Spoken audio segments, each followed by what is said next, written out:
عليكم ورحمة الله تعالى وبركاته.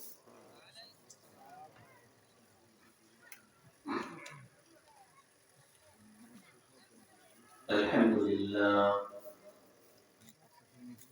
لله نحمده ونستعينه ونستغفره ونؤمن به ونتوكل عليه ونعوذ بالله من شرور أنفسنا ومن سيئات أعمالنا. من يهد الله فلا هادي له ونشهد أن لا إله إلا الله وحده لا شريك له ونشهد أن محمدا عبده ورسوله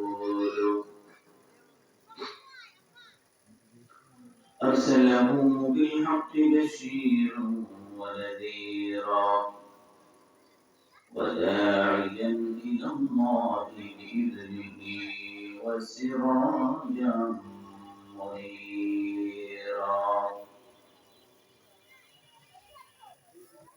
أما بعد فقد قال الله تعالى في كلامه المجيد وفرقانه الحميد.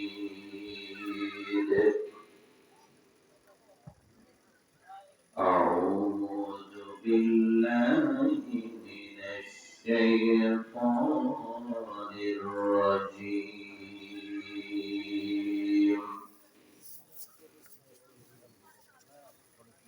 بسم الله الرحمن الرحيم.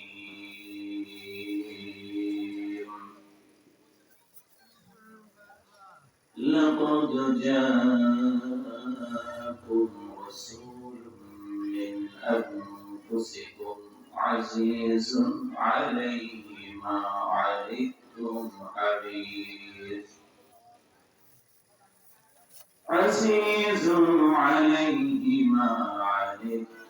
حريص عليكم بالمؤمنين رؤوف رحيم. وقال رسول الله صلى الله عليه وسلم: لا يؤمن أحدكم حتى أكون أحب إليه من والده وولده والناس أجمعين. وقال تعالى في شان حبيبه: إن الله وملائكته يصلون على النبي يا أيها الذين آمنوا صلوا عليه وسلموا تسليما. اللهم صل على محمد وعلى آل محمد كما صليت على إبراهيم وعلى آل إبراهيم إنك حميد مجيد. اللهم بارك على محمد وعلى آل محمد كما باركت على إبراهيم وعلى آل إبراهيم إنك حميد مجيد. صدق الله العلي العظيم وصدق الرسول النبي الكريم ونحن على ذلك من الشاهدين والشاكرين. الحمد لله رب العالمين والعاقبة للمتقين والصلاة والسلام على سيد الأنبياء والمرسلين আয়াতান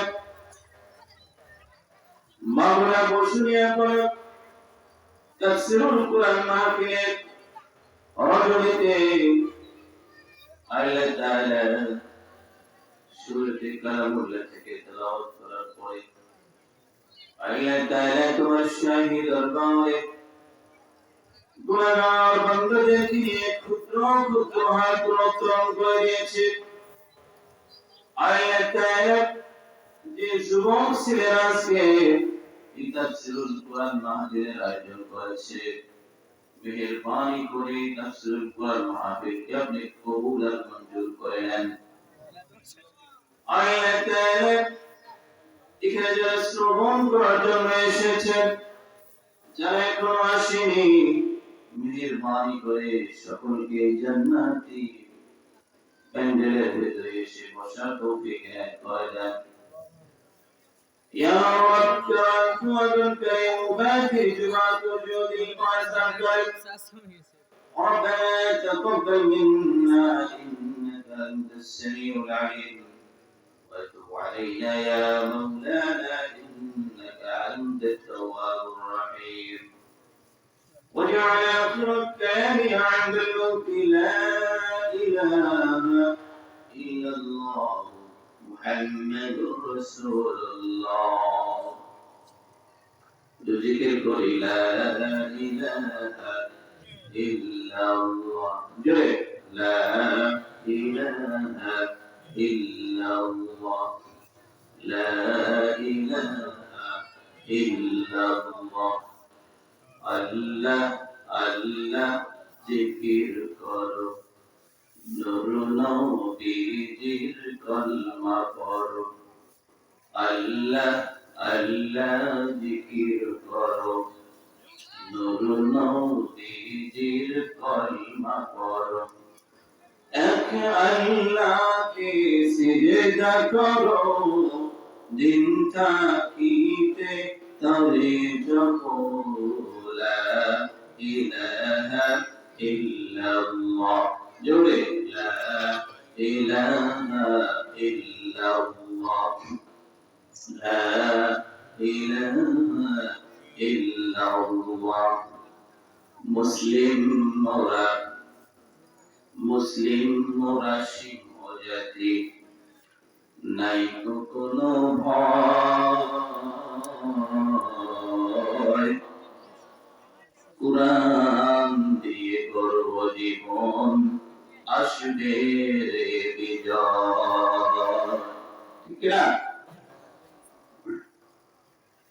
মুসলিম মোরা সিংহ জাতি, নাই তো কোনো ভয়, কুরআন দিয়ে গর্ব জীবন, আসবে রে বিজয়। লা ইলাহা ইল্লাল্লাহ লা ইলাহা ইল্লাল্লাহ লা ইলাহা ইল্লাল্লাহ লা ইলাহা ইল্লাল্লাহ মুহাম্মাদুর রাসূলুল্লাহ। তোমার দাওয়াত আমার দাওয়াত, নেই দাওয়াতে মিল। তোমার কিতাব আমার কিতাব, নেই আমার মিল। তোমার দাওয়াত আমার দাওয়াত, নেই দাওয়াতে মিল। তোমার কিতাব আমার কিতাব, নেই আমার মিল। তোমার দাওয়াত কুরমা পোলাও, পেট ভরা ভাত। আমার দাওয়াত জেলখানাতে দুর্বিষহরা। ঠিক না?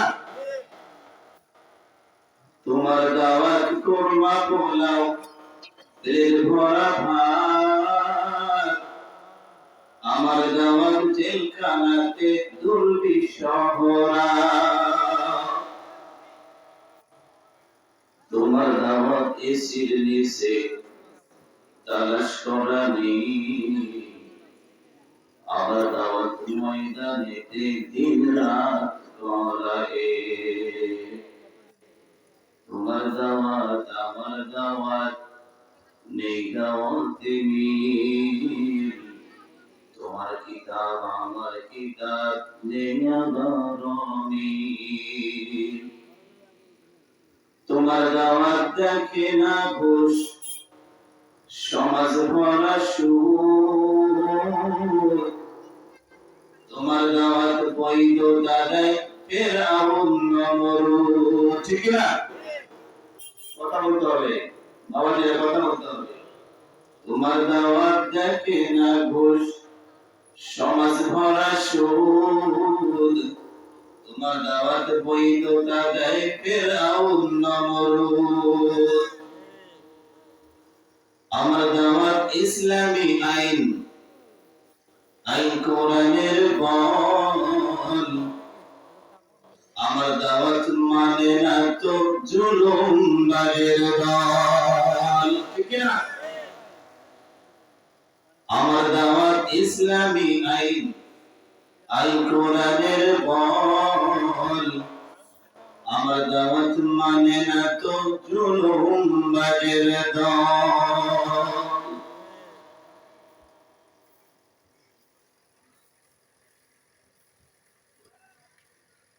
সম্মানিত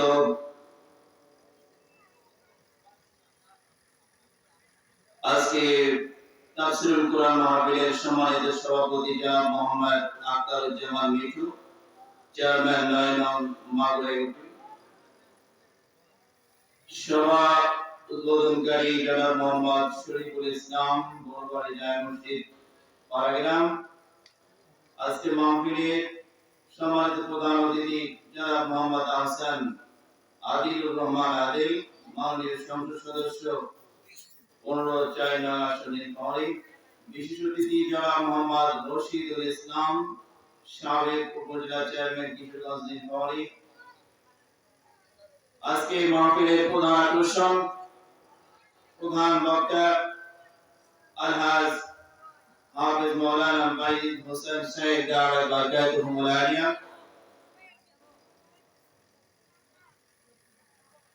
মাহফিলের শুরুতেই মঞ্চে যারা উপবিষ্ট আছেন, সামনে কোরআন প্রেমিক, নবী প্রেমিক মুসলমান ভাইরা যারা রয়েছেন, পর্দার অন্তরালের আবেদা সালেহা কানিতা, সর্বে গুণে গুণান্বিতা মা ও বোনেরা, আবারও আমি আপনাদেরকে আপনাদের সামনে একবার সালাম, আসসালামু আলাইকুম ওয়া রাহমাতুল্লাহি তাআলা ওয়া বারাকাতুহু। সালাম আমার যত একজনের আওয়াজ যতটা হয়েছে, আপনাদের উত্তরের আওয়াজ কিন্তু ততটা হয়নি। আসসালামু আলাইকুম ওয়া রাহমাতুল্লাহি তাআলা ওয়া বারাকাতুহু। শুরুতে আপনাদেরকে একটা জিনিস শিখিয়ে দেই, মনে রাখবেন সকলে। আমরা যখন কাউকে সালাম দেই, বাবাজিরা, মুসলমান প্রিয় ভাইরা আমার, সালামের জবাব না পাইলে আমরা যেটা বলি, ভাই সালাম দিয়েছি, কি ঠিক কিনা? এটা বলি তো নাকি? না অন্য কিছু বলেন আপনারা? এটাই বলি। কিন্তু রাসূল আরবি সাল্লাল্লাহু আলাইহি সাল্লাম এটা বলেন নাই। কি বলেছেন? কোন কথা বোঝার জন্য রাসূল আরবি সাল্লাল্লাহু আলাইহি ওয়াসাল্লাম 3 বার বলেছেন। কতবার? আর আওয়াজ দিয়ে বলেন, কতবার? 3 বার। তাহলে আমরা এইটুকু শিখলাম যে একবার যখন সালাম দেব, যদি উত্তর না পাই, আমাকে আবারও কি করতে হবে? সালাম দিতে হবে। আসসালামু আলাইকুম ওয়া রাহমাতুল্লাহ। উত্তর পাই নাই, আবারও সালাম, আসসালামু আলাইকুম ওয়া রাহমাতুল্লাহ। তৃতীয়বার পর্যন্ত আপনি সালাম দিবেন। কতবার? কথা বলেন, কতবার? 3 বার। আর এই ভুল হবে কি আমাদের? এই ভুল আমরা করব না। আপনারা সকলে কেমন আছেন?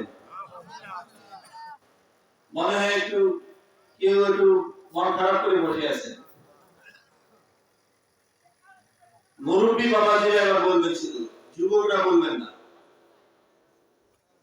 আপনারা কেমন আছেন? এবার যুবক ভাইরা বলবেন, যুবক বাবাজিরা বলবেন তোমরা কেমন আছো? মুরব্বী বাবাজিরা বের করে গেল মনে আছে। আওয়াজটা তো হওয়া উচিত ছিল মুরব্বীদের বেশি, কারণ বর্তমান যে যুবক ইয়ং জেনারেশন এদের তো শক্তি কম, ঠিক না? কি চাচা? এদের শক্তি কম, অল্প দিয়ে কি হয়ে যায়? কাবু হয়ে যায়। এদের ঠান্ডা বেশি, কোমরে ব্যথা, পায়ে ব্যথা, বহু সমস্যা। কিন্তু মুরব্বী বাবাজিদের সমস্যা নেই, কি ঠিক কিনা? এবার সকলে সমস্যারে মহান আল্লাহ রাব্বুল আলামিনের দরবারে একবার শুকরিয়া আদায় করি যে আল্লাহ রাব্বুল আলামিন আজকে এই জান্নাতি ময়দানে আমাদেরকে আসার এবং বসার, তাফসীরুল কুরআন মাহফিলের ময়দানে, কোরআনের মাহফিলে আমাদেরকে আসার এবং বসার তৌফিক দিয়েছেন, আমাদেরকে সুস্থ রেখেছেন, ভালো রেখেছেন। এইজন্য মহান আল্লাহ রাব্বুল আলামিনের দরবারে, মহান মনিবের দরবারে সকলে সমস্যারে অন্তরের স্থল থেকে একবার শুকরিয়া আদায় করি। সকলে বলি আলহামদুলিল্লাহ। আমরা আরো শুকরিয়া আদায় করি বিশ্ব মানবতার মুক্তির দূত সরওয়ারে কায়নাত বিশ্ব নবী জনাব রাসূলুল্লাহ সাল্লাল্লাহু আলাইহি ওয়াসাল্লামের জন্য, যিনাকে সৃষ্টি না করলে পৃথিবীর কোনো কিছু সৃষ্টি করা হতো না। যিনার উম্মত হওয়ার জন্য পূর্বেকার অনেক নবী রাসূলগণ আশা পোষণ করেছিলেন।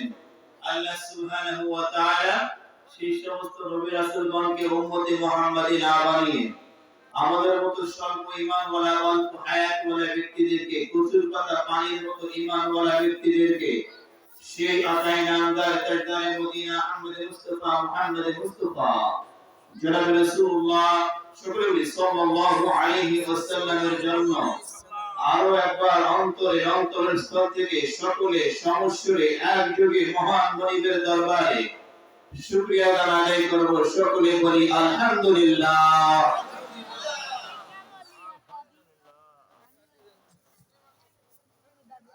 আমরা সকলে একবার মহান আল্লাহ পাকের তাকবীর দিতে চাই শুরুতে। আমরা রাজি আছি ইনশাআল্লাহ? লিল্লাহি তাকবীর, লিল্লাহি তাকবীর। তাকবীর দিতে ভয় আছে? এই স্লোগান কোন দলীয় স্লোগান? কথা বলেন, কোন দলীয় স্লোগান? আওয়ামী লীগ, বিএনপি, জামাত, জাসদ, বাসদ, চরমনাই, ফুলপুরা, আররশি, কোন দলীয় স্লোগান? এটা স্লোগান হচ্ছে মহান আল্লাহ রাব্বুল আলামিন। আল্লাহ তাআলা বলতেছেন, ইয়া আইয়ুহাল মুদ্দাসসির কুম ফাআনযির ওয়া রাব্বাকা ফাকাব্বির। আল্লাহু আকবার। কুরআনুল কারীমের ময়দানে আসলে, কুরআনুল কারীমের আলোচনা শুনলে ঈমান বাড়ে না কমে? কথা বলেন, ঈমান বাড়ে না কমে? বাবাজিরা, এটা কার কথা? আমার কথা? আল্লাহর কথা। কোথায় বলেছেন? কুরআনুল কারীমে। ইন্নামাল মুমিনুনা আল্লাযীনা ইযা যুকিরাল্লাহু ওয়াজিলাত কুলুবুহুম। ইন্নামাল মুমিনুনা আল্লাযীনা ইযা যুকিরাল্লাহু ওয়াজিলাত কুলুবুহুম ওয়া ইযা তুলিয়াত আলাইহিম وَإِذَا تُلِيَتْ عَلَيْهِمْ آيَاتُهُ زَادَتْهُمْ إِيمَانًا। আল্লাহু আকবার। আল্লাহ বলেছেন, আজকে যারা আমরা এই যে মাহফিলে এসেছি, আমরা খুশি না বেজার? আমরা খুশি না বেজার? যারা দোকানে ঘুরতেছে, বাজারে ঘুরতেছে, তাদের থেকে আপনারা আপনাদের ভাগ্য ভালো না খারাপ? আল্লাহ তাআলা আপনাদেরকে মনোনীত করে, নির্বাচিত করে, সিলেকশন করে এই মাহফিলে প্যান্ডেলে আসার এবং বসার তৌফিক দিয়েছেন। সর্বনিকৃষ্ট জায়গা হলো বাজার, সর্বোৎকৃষ্ট জায়গা হলো মসজিদ। আপনারা আরো খুশি হবেন, মানুষ যখন জান্নাতে যায়, বুঝলেন, মানুষ যখন জান্নাতে যায়, জান্নাতে যাওয়ার পরে আর কোন তার চাহিদা আছে? কথা বলেন, আছে ভাইয়া? জান্নাতে যাওয়ার পর আর কোন চাহিদা আছে? কোন চাহিদা নেই। কিন্তু জান্নাতে যাওয়ার পরেও একদল জান্নাতি বান্দা বলবে, তোমার জান্নাত কেন দুই তলায়, তোমার জান্নাত কেন তিন তলায়, আমারটা কেন নিচ তলায়? সুবহানাল্লাহ। কেন? তোমার রুমটা এসি, আমার রুমটা নন এসি। এসি বাস আছে না? AC bus, non AC bus. জান্নাতে তো সবাই গেল, কিন্তু তোমারটা এসি হলো, আমারটা কেন নন এসি হলো? আমি কেন নিচ তলায়, তুমি কেন দুই তলায়, তিন তলায়, চার তলায়, পাঁচ তলায়? দুই তলাওয়ালা জান্নাতীরা ডাক দিয়া বলবে, আমার জান্নাত, আমার স্থান দুই তলা হওয়ার পিছনে কারণ হলো ওই যে মাগুরায় বসুনিয়া পাড়ায় তাফসীরুল কোরআন মাহফিল হয়েছিল। এই তাফসীরুল কোরআন মাহফিলে আমি ওই প্যান্ডেলে, ওই ময়দানে গিয়ে কোরআনুল কারীমের সবক শুনেছি, কোরআনুল কারীমের আওয়াজ শুনেছি, কোরআনুল কারীমের আলোচনা শুনেছি। এই কারণে মহান আল্লাহ রাব্বুল আলামিন আমাকে আমার জান্নাতটা সর্বশ্রেষ্ঠ জান্নাতে পরিণত করে দিয়েছেন। বলুন সুবহানাল্লাহ। এখন খুশি একটু বর্ণনা করলো, খুশি? হ্যাঁ, সম্মানিত হাজিরিন, শুধু রংপুর থেকে এসেছি আপনাদেরকে কিছু দেওয়ার জন্য। কোন গল্প গুজব, কোন কিচ্ছা কাহিনী বলবো না, আপনাদেরকে কিছু দিয়ে যাব। আপনারা নেবেন তো? ইনশাআল্লাহ নেবেন তো? ইনশাআল্লাহ। আপনারা কারা কারা আমলের নিয়তে, সওয়াবের নিয়তে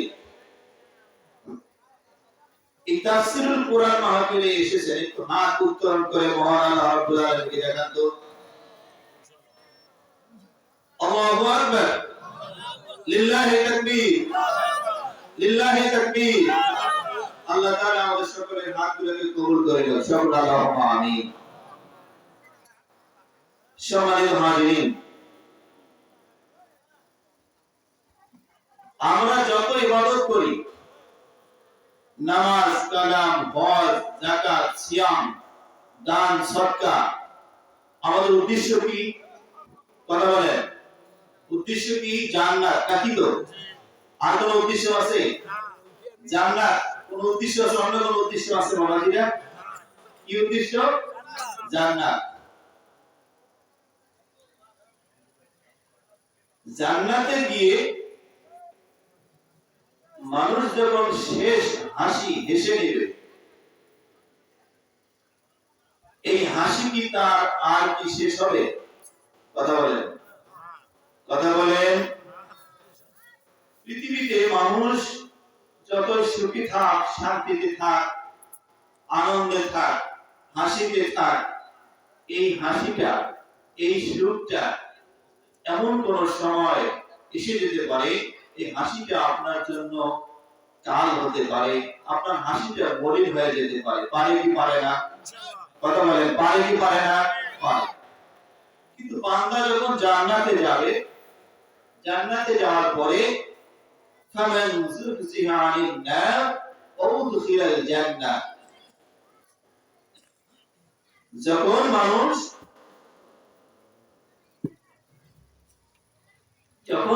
জান্নাতে যাবে, শেষ হাসিটা যখন হাসবে, এই হাসি আর পৃথিবীর হাসির মতো মলিন হয়ে যাবে না, শেষ হয়ে যাবে না। একেবারে এই হাসিটা কি কিয়ামত দিবসে পরলৌকিক জগতে সব সময় শেষ হাসি নিয়েই সে থাকবে। বলুন সুবহানাল্লাহ। তো এই জান্নাতে যাওয়ার পরে যদি আমরা আল্লাহ রাসূল সাল্লাল্লাহু আলাইহি ওয়াসাল্লামের সঙ্গে জান্নাতে থাকতে পারি, এর চাইতে আর কি কোনো বড় পাওয়া আছে, চাওয়া আছে? আছে? নাই। মানে জান্নাত তো পাইলাম, আমার নবীজির সঙ্গে থাকা, এটা হলো সোনার উপরে কি সোহাগা। কথা বলেন, সোনার উপরে সোহাগা।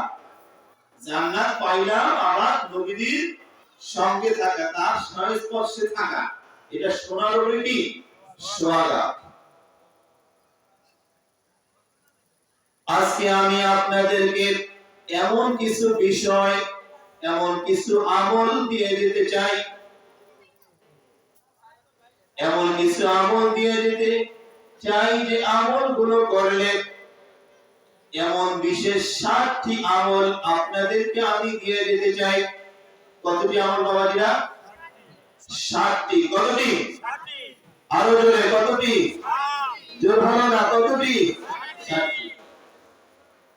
এই বিশেষ 7টি আমল করলে মহান আল্লাহ রাব্বুল আলামিন জান্নাতে রাসূল আরবি সাল্লাল্লাহু আলাইহি ওয়াসাল্লামের সঙ্গে থাকা শুরু করে দিবেন। বলুন সুবহানাল্লাহ। কতটি আমল? 7টি। কতটি বলুন? আরো জোরে, জোর হলো না। 7টি আমল আমি এবং আপনি, আপনারা সকলে পালন করার চেষ্টা করব ইনশাআল্লাহ। এই 7টি আমলের মধ্যে প্রথম নাম্বার আমলটা হলো, 1 নাম্বার আমলটা হলো আমার নবী, আপনার নবী, বিশ্ব নবী জনাব রাসূলুল্লাহ সাল্লাল্লাহু আলাইহি ওয়াসাল্লামকে আমার জীবনের থেকে, আপনার প্রাণের থেকে, আমার প্রাণের থেকে সবচেয়ে বেশি ভালোবাসতে হবে। বলেন তো বাবাজি, 1 নাম্বার আমলটা কি? 1 নাম্বার আমল হলো নবীজিকে সবচেয়ে বেশি ভালোবাসতে হবে। কেন আপনি সবচেয়ে বেশি ভালোবাসেন নবীজিকে? কারণ কি? নবীজি হলো শ্রেষ্ঠ নবী, সমস্ত নবীরও নবী। কথা বলেন, সমস্ত নবীরও নবী। উনি সবার পরে আসছেন, তারপরেও আল্লাহ তাবারক তাআলা ওনাকে শ্রেষ্ঠত্ব দান করেছেন। বলুন সুবহানাল্লাহ।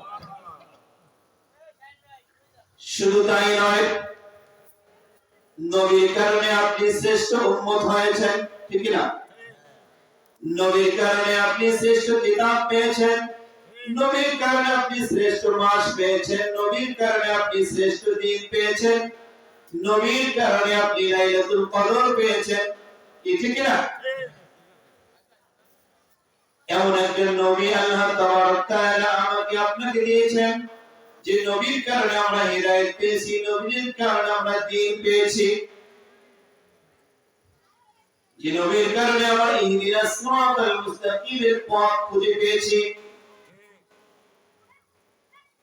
এমন একজন নবী আল্লাহ রাব্বুল আলামিন আমাকে আপনাকে দিয়েছেন, যে নবী আমার জন্য, আপনার জন্য, আপনি ব্যথা পাইলে নবীজি ব্যথা পান, আপনি কষ্ট পাইলে নবীজি কষ্ট পান। মুমিনদের জন্য সর্ব অবস্থায় নবীজি মঙ্গল কামনা করেন। বলুন সুবহানাল্লাহ।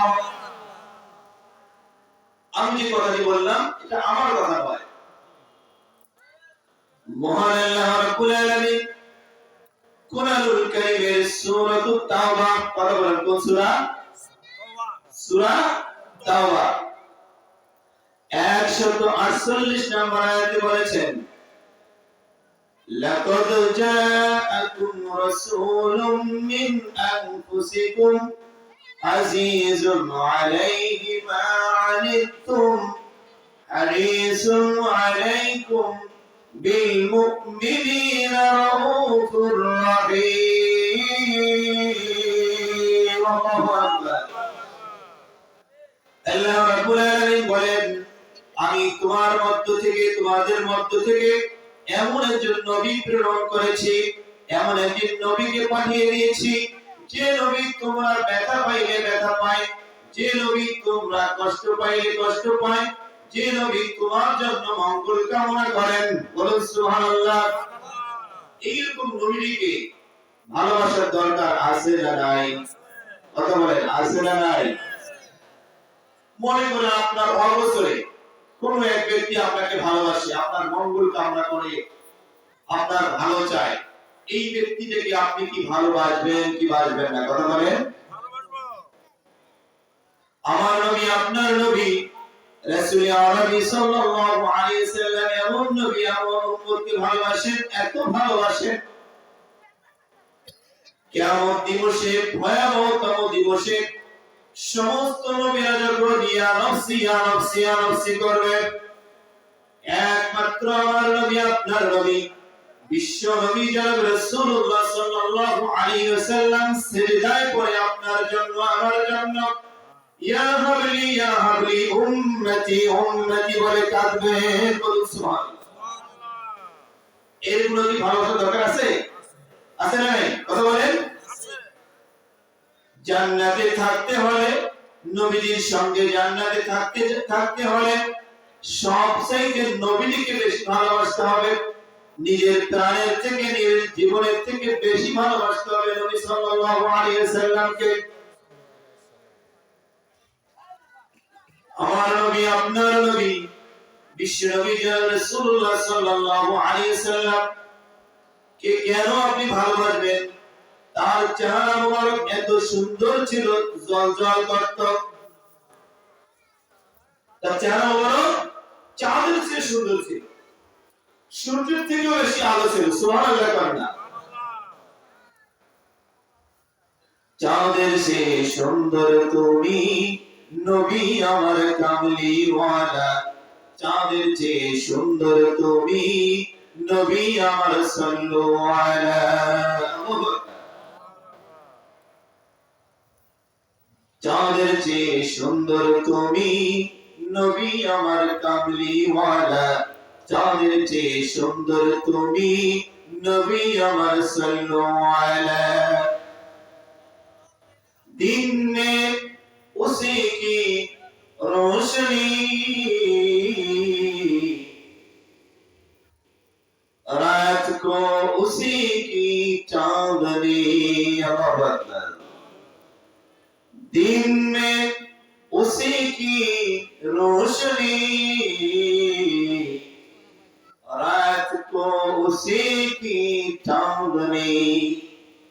साज तो ये है, साज तो ये है रोए मुहम्मद सल्लल्लाहु अलैहि वसल्लम। साज तो ये है रोए मुहम्मद, शम्सुन भी कमर भी। अल्लाहु আকবার।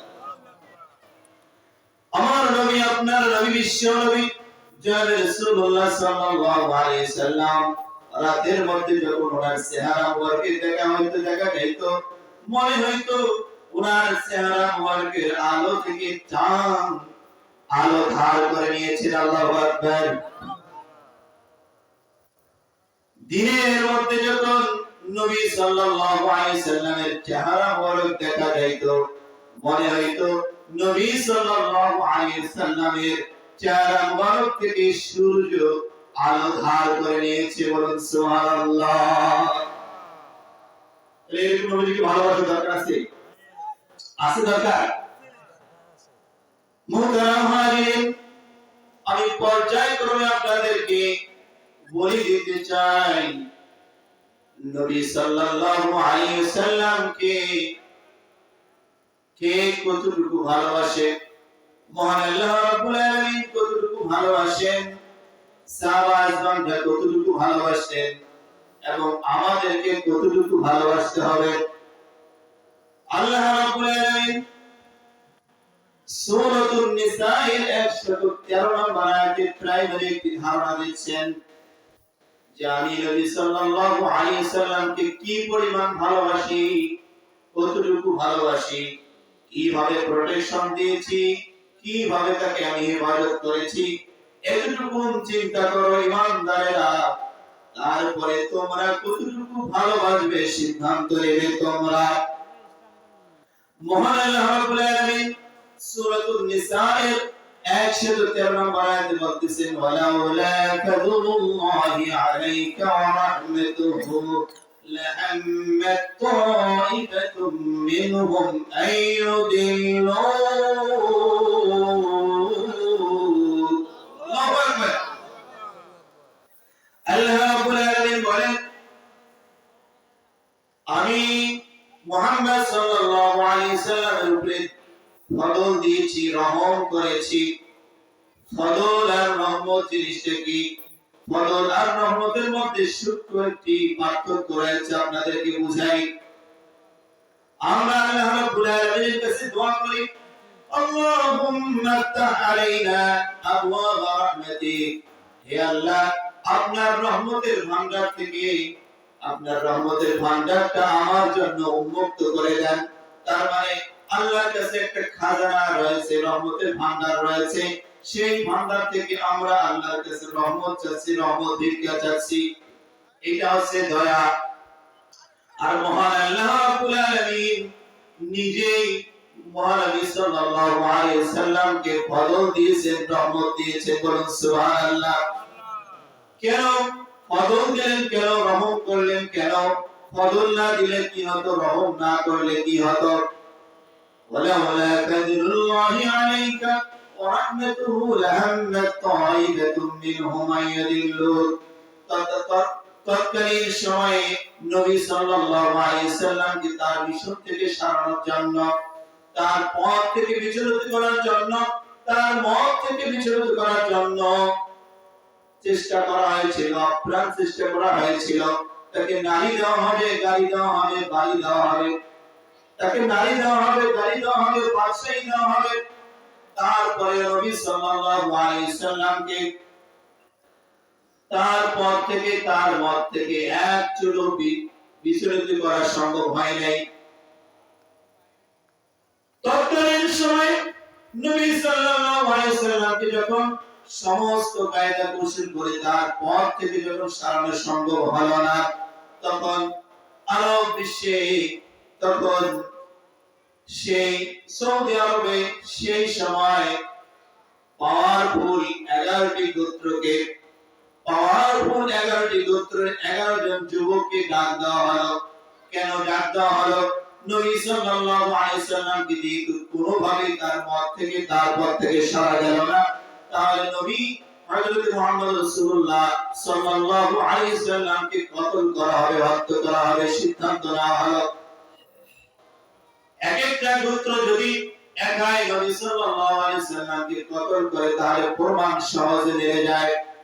এই জন্য পাওয়ারফুল 11টি গোত্র নবী সাল্লাল্লাহু আলাইহি ওয়াসাল্লামকে এক এক করে সকলে একসঙ্গে হই বলে তার বাড়িকে ঘেরাও করা হবে। কারো কোপ লাগবে মাথায়, কারো কোপ লাগবে বুকে, কারো কোপ লাগবে হাতে, কারো কোপ লাগবে পায়ের মধ্যে, কোনো চিহ্ন থাকবে না।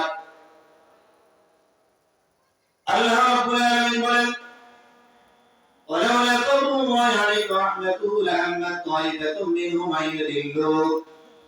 আল্লাহ তাআলা সূরাতুল ইয়াসিনের মধ্যে বলতেছেন, ওয়াজআলনা মিন বাইনি আইদিহিম সাদ্দান ওয়া মিন খালফিহিম সাদ্দা।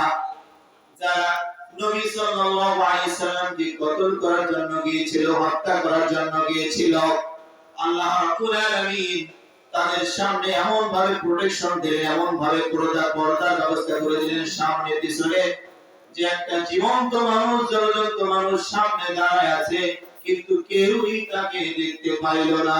বলুন সুবহানাল্লাহ। শুধু তাই নয়, যারা মুহাম্মদ সাল্লাল্লাহু আলাইহি সাল্লামকে মিসগাইডেড করার জন্য এসেছিল, আল্লাহ রাব্বুল আলামিনের কুদরতি ক্ষমতার দ্বারা তারা নিজেরাই নিজের থেকে মিসগাইডেড হয়ে গেছে। বলুন সুবহানাল্লাহ। আল্লাহ তাআলা কতটুকু ভালোবাসেন নবী সাল্লাল্লাহু আলাইহি সাল্লামকে, আমি সেই কথাটি বোঝাইতে চাচ্ছি।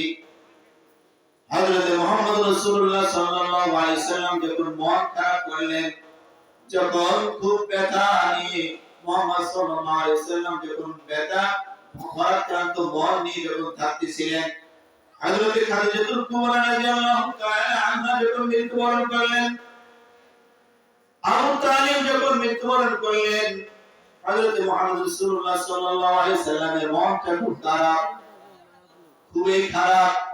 আল্লাহ রাব্বুল আলামিন তার মনকে চাঙ্গা করার জন্য বিশেষ পুরস্কারের ব্যবস্থা করলেন। জিবরাইল আলাইহিস সালাম বলেন, ইয়া রাব্বুল আলামিন, আপনার পুরস্কারটা আপনি দেন, আমি নবী সাল্লাল্লাহু আলাইহি সাল্লামের কাছে পুরস্কারটা নিয়ে যাই। আল্লাহ তাআলা তাকে এত ভালোবাসতেন, জিবরাইল আলাইহিস সালামকে বললেন, না না, এই পুরস্কার তোমার দ্বারা দিলে হবে না, এই পুরস্কার আমি আল্লাহ রাব্বুল আলামিন নিজেই তাকে দিতে চাই। বলেন সুবহানাল্লাহ। পুরস্কারটা কি? মিরাজ ঘটাইলেন। কি ঘটাইলেন? তারা মিরাজ ঘটাইলেন। আমি মিরাজের ঘটনা বলতে যাব না, মিরাজের ঘটনা আমি বলতে যাব না, শুধু এতটুকু বলতে চাই, আল্লাহ তাআলা কি পরিমাণ তাকে ভালোবাসতেন, কি পরিমাণ ভালোবাসতেন। মুসা আলাইহিস সালাম যখন আল্লাহর সঙ্গে সাক্ষাৎ করতে গেলেন, পায়ে ছিল জুতা। আল্লাহ বলে, মুসা জুতা খোলো। আর আমার নবী, আপনার নবী, বিশ্ব নবী জনাব রাসূলুল্লাহ সাল্লাল্লাহু আলাইহি সাল্লাম যখন আল্লাহর সঙ্গে সাক্ষাৎ করতে গেলেন,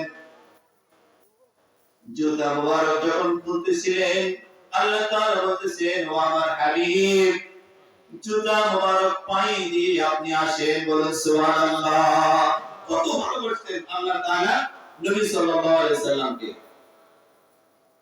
শুধু তাই নয়, আমরা জানি ইব্রাহিম আলাইহিস সালামের উপাধি হলো ইব্রাহিম খলিলুল্লাহ। কি ঠিক না?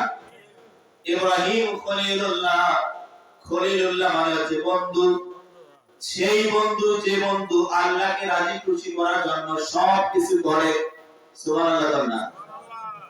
আর হাবিবুল্লাহ আমার নবীর উপাধি। হাবিবুল্লাহ হচ্ছে সেই বন্ধু, ভালো করে বোঝেন, হাবিবুল্লাহ হচ্ছে সেই বন্ধু যে বন্ধুকে রাজি খুশি করার জন্য মহান আল্লাহ রাব্বুল নিজেই কাজ করে। সুবহানাল্লাহ। আল্লাহ তাআলা কতটুকু ভালোবাসতেন নবী সাল্লাল্লাহু আলাইহি ওয়াসাল্লামকে, সেটাই আমি আপনাদেরকে বলতে চাচ্ছি, বুঝাইতে চাচ্ছি যে কত ভালোবাসতেন নবী সাল্লাল্লাহু আলাইহি ওয়াসাল্লাম। মুসলমান ভাইরা আমার,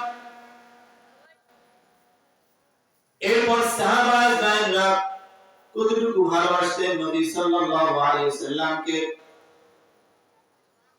সেটা পর্যায়ক্রমে আস্তে আস্তে আপনাদেরকে আমি নিয়ে যাচ্ছি সামনে। সাহাবায়ে-কেরামরা নবী সাল্লাল্লাহু আলাইহি ওয়াসাল্লামকে জীবনের থেকে বেশি ভালোবাসতেন, সন্তানের থেকে বেশি ভালোবাসতেন, পিতার থেকে বেশি ভালোবাসতেন। হযরত হামজা রাদিয়াল্লাহু তাআলা আনহুর ঘটনা আপনারা জানেন। আমি এতটুকু বলতে যাচ্ছি, ঘটনা বলতে যাচ্ছি না। হামজা রাদিয়াল্লাহু তাআলা আনহু নতুন বিবাহ করেছেন। হযরত নবী সাল্লাল্লাহু আলাইহি সাল্লাম কাছে ছুটি নিয়েছেন, পারমিশন নিয়েছেন। ছুটি নেওয়ার পরে হযরত হামজা রাদিয়াল্লাহু তাআলা আনহু তার বিবির সঙ্গে রাত্রি যাপন করেছেন। তার গোসল ফরজ হয়েছিল। এমন সময় কোন এক ব্যক্তি অ্যানাউন্স করতেছেন, কুতিলা মুহাম্মদ, মুহাম্মদ নাই, মুহাম্মদ নাই, মুহাম্মদকে হত্যা করা হয়েছে। এমন সময় হযরত হামজা রাদিয়াল্লাহু তাআলা আনহুর কানে যখন এই আওয়াজটা গেল, হযরত হামজা রাদিয়াল্লাহু তাআলা আনহু বলেন, বিবি গো, তাড়াতাড়ি করে আমার তরবারিটা আমাকে দিয়ে দাও, আমি উহুদ যুদ্ধে চলে যাব। বিবি বলে, না না স্বামী, আপনি তো ছুটি নিয়েছেন, আর আপনি তো এখন আপনার উপরে ফরজ হয়েছে গোসল করা। হযরত হামজা রাদিয়াল্লাহু তাআলা আনহু বলেন, আমার নবীজি তো নাই, আমি কার জন্য গোসল করব? বলেন সুবহানাল্লাহ। আমি এতটুকু বোঝাতে চাচ্ছি যে নবীকে কত ভালোবাসতো সাহাবায়ে-কেরামরা।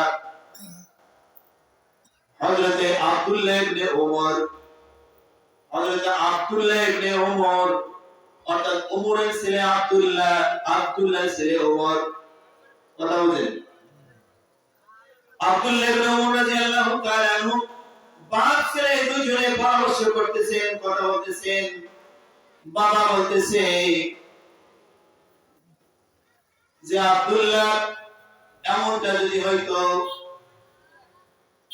তুমিও মুসলিম আমিও মুসলমান, আল্লাহ তাআলা কত ভাগ্যবান আমাদেরকে করেছেন।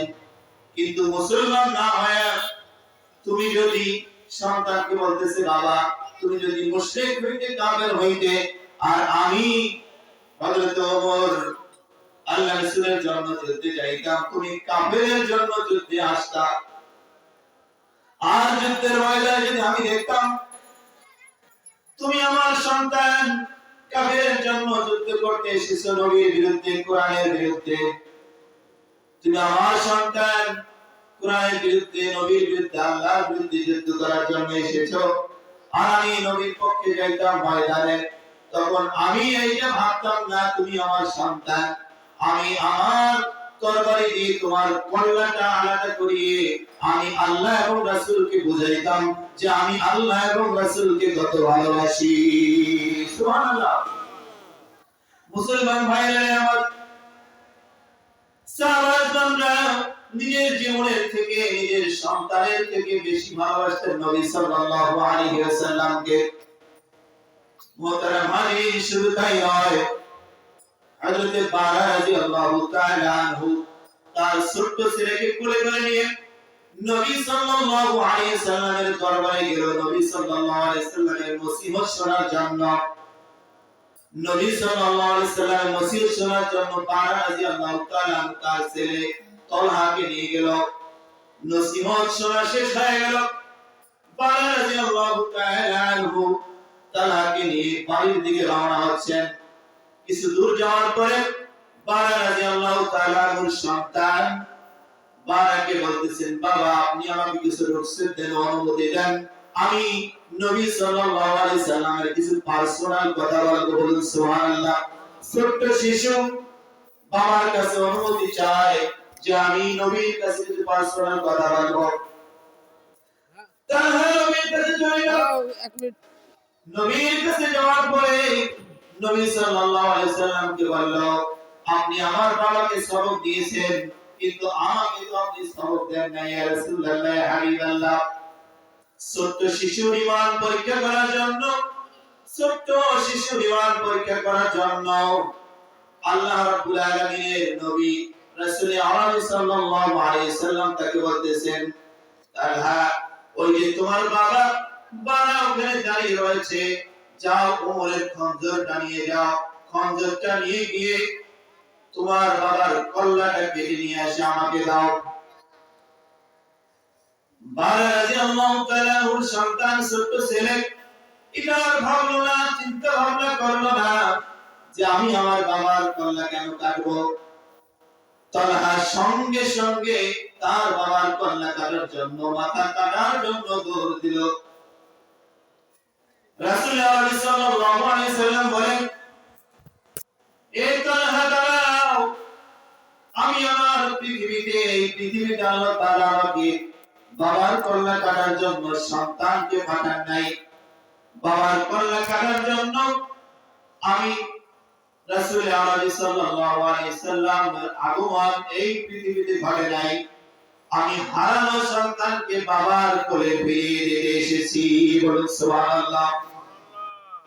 মুসলমান ভাইরা আমার, এই ইতিহাস থেকে এতটুকু বোঝা যাচ্ছে যে সাহাবা-রা নিজের সন্তানের থেকে, নিজের পিতা থেকে সবচাইতে বেশি ভালোবাসতেন নবী সাল্লাল্লাহু আলাইহি ওয়াসাল্লামকে। পরবর্তী সময়ে তালহা বাড়িতে গিয়ে অসুস্থ হয়ে যায়।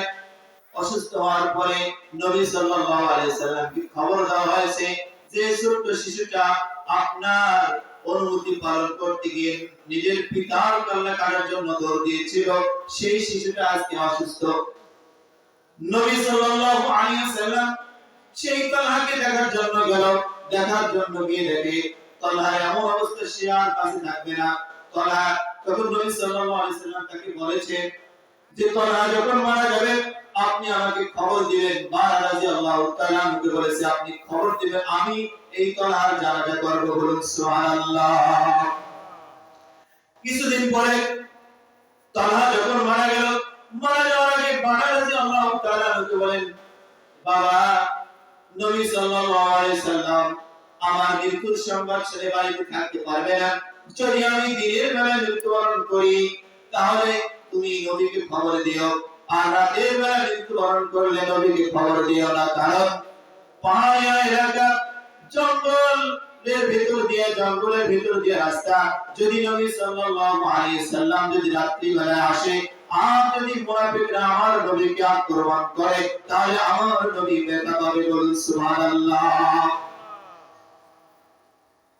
পরবর্তী সময়ে দাফন করার পরে নবী সাল্লাল্লাহু আলাইহি সাল্লামকে যখন খবর দেওয়া হলো, বারা রাদিয়াল্লাহু তাআলা আনহুকে নবীজি বলল, তোমাকে আমি বলেছিলাম যে তোমার সন্তান যখন তার মারা যাবে আমাকে খবর দিও। বারা রাদিয়াল্লাহু তাআলা বললেন, ইয়া রাসূলুল্লাহ, ইয়া হাবিবাল্লাহ, আমার সন্তান শিশু হতে পারে, কিন্তু আমার সন্তান তো আপনার আশিক ছিল, আপনার প্রেমে সে মজবুর হয়েছিল। এই কথা বলেছে যে দিনে মারা গেলে নবীকে খবর দিবেন আর রাতে মারা গেলে খবর দিবেন না, কারণ নবী সাল্লাল্লাহু আলাইহি সাল্লামের উপরে আক্রমণ হতে পারে। ছোট্ট শিশু বুঝলো যে মুনাফিকরা নবী সাল্লাল্লাহু আলাইহি সাল্লামকে আক্রমণ করতে পারে। আর আজকে বাংলার জমিনে আমার সামনে আপনার সামনে নবী সাল্লাল্লাহু আলাইহি সাল্লামকে কটাক্ষ করা হচ্ছে, নবী সাল্লাল্লাহু আলাইহি সাল্লামকে অপমান করা হচ্ছে। আমরা হাত গুটিয়ে বাড়িতে বসে আছি, চিৎকার দিয়ে বলেন ঠিক কি না? মুসলমান মনে রাখতে হবে, আল্লাহ তাআলা ছেড়ে দেয় কিন্তু আল্লাহ তাআলা ছাড় দেয় কিন্তু ছেড়ে দেয় না। ওয়া ইয়াহুদ্দুহুম ফি তুগয়ানিহিম ইয়ামাহুন। ইতিহাস আপনাদেরকে বলতে চাই দুইটি কথা। আবু লাহাবের সন্তান রাসূল আরবি সাল্লাল্লাহু আলাইহি সাল্লামকে থুতু মেরেছিল। বলুন আলহামদুলিল্লাহ। কি মেরেছিল? থুতু মেরেছিল। আল্লাহ তাআলা তার থুতু রাসূল করিম সাল্লাল্লাহু আলাইহি সাল্লামের শরীর মোবারকে পৌঁছতে দেয় নাই, কিন্তু থুতু তো মেরেছিল। কি ঠিক কিনা? কথা বুঝেন? থুতু মেরেছিল। রাসূল আরবি সাল্লাল্লাহু আলাইহি সাল্লাম শুধু এতটুকু বলেছেন, তার আগে আবু লাহাবের সন্তান গিয়ে তার বাবাকে বলেছে, আবু লাহাবকে বলেছে যে আমি মুহাম্মদকে থুতু মেরেছি। আবু লাহাব তার সন্তানকে বলেছে যে তুমি যে থুতু মেরেছো তো মুহাম্মদ কিছু বলে নাই? তখন সে বলতেছে হ্যাঁ বলেছে। কি বলেছে? যে মুহাম্মদ এই বলে দোয়া করেছে আল্লাহর কাছে যে একটা হিংস্র প্রাণী তার পিছনে লাগায় দাও। মোহতারাম হাজিরিন, রাইফেলের গুলি মিস হতে পারে, কিন্তু নবীর বদদোয়া কখনো মিস হবে না। কথা বলেন, বদদোয়া করেছে কি? যে আবু লাহাবের ছেলের পিছনে একটা হিংস্র প্রাণী লাগায় দাও। আবু লাহাব বুঝতে পেরেছে যেহেতু আব্দুল্লাহর ছেলে মুহাম্মদ বদদোয়া করেছে, আজ হোক কাল হোক টুডে টুমরো, একদিন না একদিন অবশ্যই হিংস্র প্রাণী তোমাকে খাবে। তুমি সাবধান, তুমি সাবধান। আবু লাহাব তার সন্তানকে নিয়ে সিরিয়ায় ব্যবসার উদ্দেশ্যে রওনা দিলেন, কারণ তার মনের ভিতরে ভয় যে যদি আমি আমার ছেলেকে ছেড়ে যাই, না জানি হিংস্র প্রাণী এসে আমার ছেলেকে খেয়ে ফেলে। ব্যবসা করতে যখন সিরিয়াতে চলে গেলেন, ফেরার পথে কোনো এক জায়গায় রাত হয়ে গেল, গভীর রাত। সেখানে তারা থাকবে, কিন্তু আবু লাহাব চিন্তায় পড়ে গেছে এই গভীর রাতে না জানি আমার সন্তানকে থেকে জঙ্গল থেকে হিংস্র প্রাণী বের হয়ে সিংহাসনে খেয়ে ফেলে তার সন্তানকে সেভ করার জন্য, তার সন্তানকে বাঁচার জন্য, তার সন্তানকে মাঝখানে শোয়া একদলকে চতুর্পাশে শোয়া দিয়েছে আর একদলকে পাহারারত রেখেছে। রাত্রি যখন গভীর হয় হঠাৎ জঙ্গল থেকে হিংস্র প্রাণীর আওয়াজ আসে। হঠাৎ জঙ্গল থেকে বাঘের গর্জন যখন চলে আসলো, যে সমস্ত মানুষেরা পাহারারত ছিল সেই মানুষগুলো পালিয়ে চলে গেল। হিংস্র প্রাণী বাঘ যখন চলে আসলো, চতুর্দিকে যখন লাহাবের সন্তানকে যারা ঘিরে রেখেছে, বাঘ এসে প্রত্যেকটা মানুষের মুখের কাছে মুখ নিয়ে যে শোকে, কিন্তু কোনো মানুষকে কোনো ক্ষতি করে না। একজন, দুইজন, তিনজন, চারজন, পাঁচজন করে যখন সবাই মুখ শোনা হয়ে গেল, অবশেষে একজন বাকি। কিন্তু বাঘ বুঝতে পারলো যে এই সমস্ত ব্যক্তির মধ্যে কেউ এরা নিশ্চয়ই ও হয় যে আমার নবীকে থুতু মেরেছিল, যে আমার নবীকে থুতু রেখে করেছিল, সেই মুখটা নিশ্চয় ওই মুখ হবে। তার সঙ্গে সঙ্গে বাঘ লাফ দিয়ে আবু লাহাবের সন্তানের কাছে যখন চলে গেল, আবু লাহাবের সন্তানের কাছে গিয়ে মাথাটা একবারে কামড় দিয়ে মাথাটা আলাদা করে দেহটাও কেটে ফেলে জঙ্গলে চলে গেল। মুহতারাম হাজির, এতটুকু বলতে চাই, নবী সাল্লাল্লাহু আলাইহি ওয়াসাল্লামকে যারা কটাক্ষ করবে, নবী সাল্লাল্লাহু আলাইহি ওয়াসাল্লামকে যারা অপমান করবে, আজ হোক কাল হোক পৃথিবী হোক, একদিন না একদিন তাদের দুনিয়াতে শাস্তি হবে। ঠিক কি না? চিৎকার দিয়ে বলুন ঠিক কি না? নবী সাল্লাল্লাহু আলাইহি ওয়াসাল্লামকে যারা অপমান করবে, নবী সাল্লাল্লাহু আলাইহি ওয়াসাল্লামকে যারা কটাক্ষ করবে, কোরআন নিয়ে যারা কটাক্ষ করবে, কোরআনের বিরোধিতা যারা করবে, তাদের দাঁত ভাঙার জবাব দেওয়ার মতো আমাদের শক্তি আছে কিনা? চিৎকার দিয়ে বলুন আছে কিনা? কারা কারা দাঁত ভাঙার জবাব দেওয়ার মতো রেডি আছেন, প্রস্তুত আছেন? হাত উত্তোলন করে আল্লাহকে দেখান। লিল্লাহি তাকবীর, লিল্লাহি তাকবীর। সম্মানিত হাজিরিন,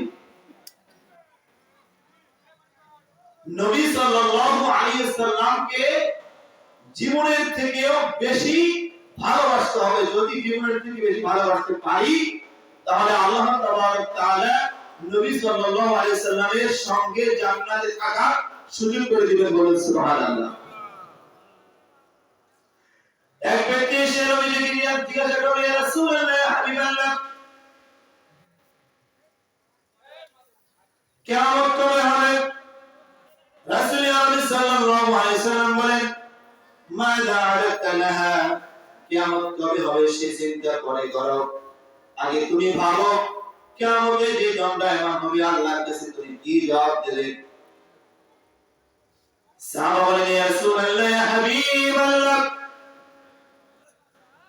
আমি ওমরের মতো, আবু বকর রাদিয়াল্লাহু তাআলা আনহুর মতো, হযরত আলী রাদিয়াল্লাহু তাআলা আনহুর মতো সাহাবী হতে পারি নাই।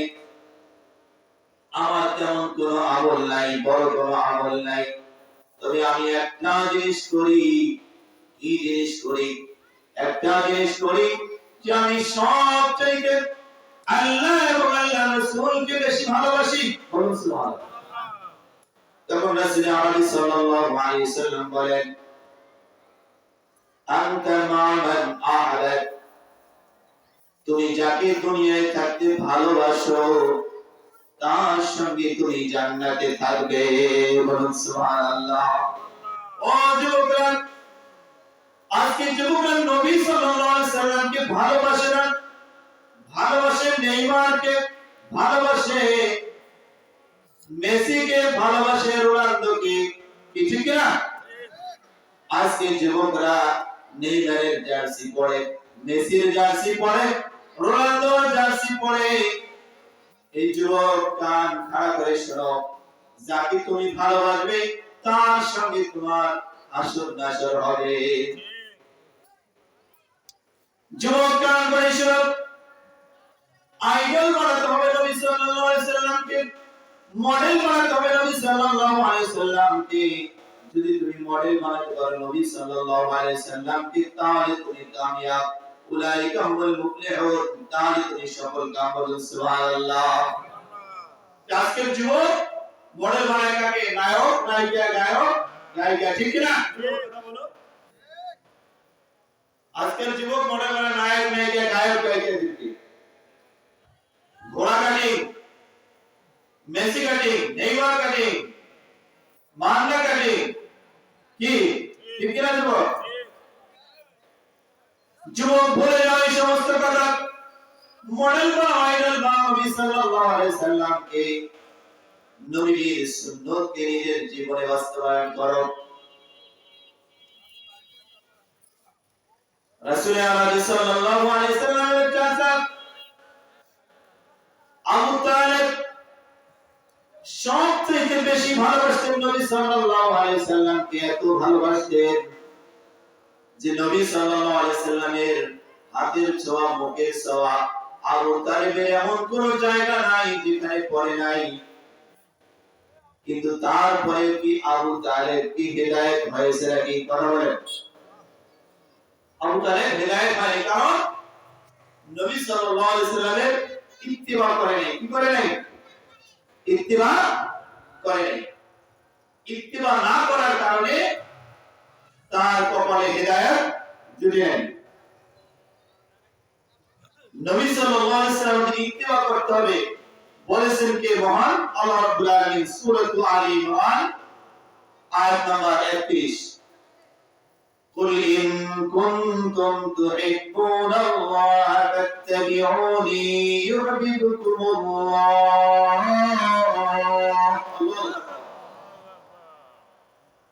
আল্লাহ রাব্বুল আলামিন সূরা আলী ইমরানের 31 নম্বর আয়াতে বলেন, যে নবী আপনি বলে দিন, যদি তোমরা আমি আল্লাহ রাব্বুল আলামিনের ভালোবাসা পেতে চাও, তাহলে আমার নবী সাল্লাল্লাহু আলাইহি সাল্লামকে ভালোবাসো, আমার নবী সাল্লাল্লাহু আলাইহি সাল্লামের ইত্তিবা করো। ফাত্তাবিউনি, ইত্তিবা করো। ইউহিব্বুকুমুল্লাহ, তাহলে তোমরা আমার ভালোবাসা পাবে।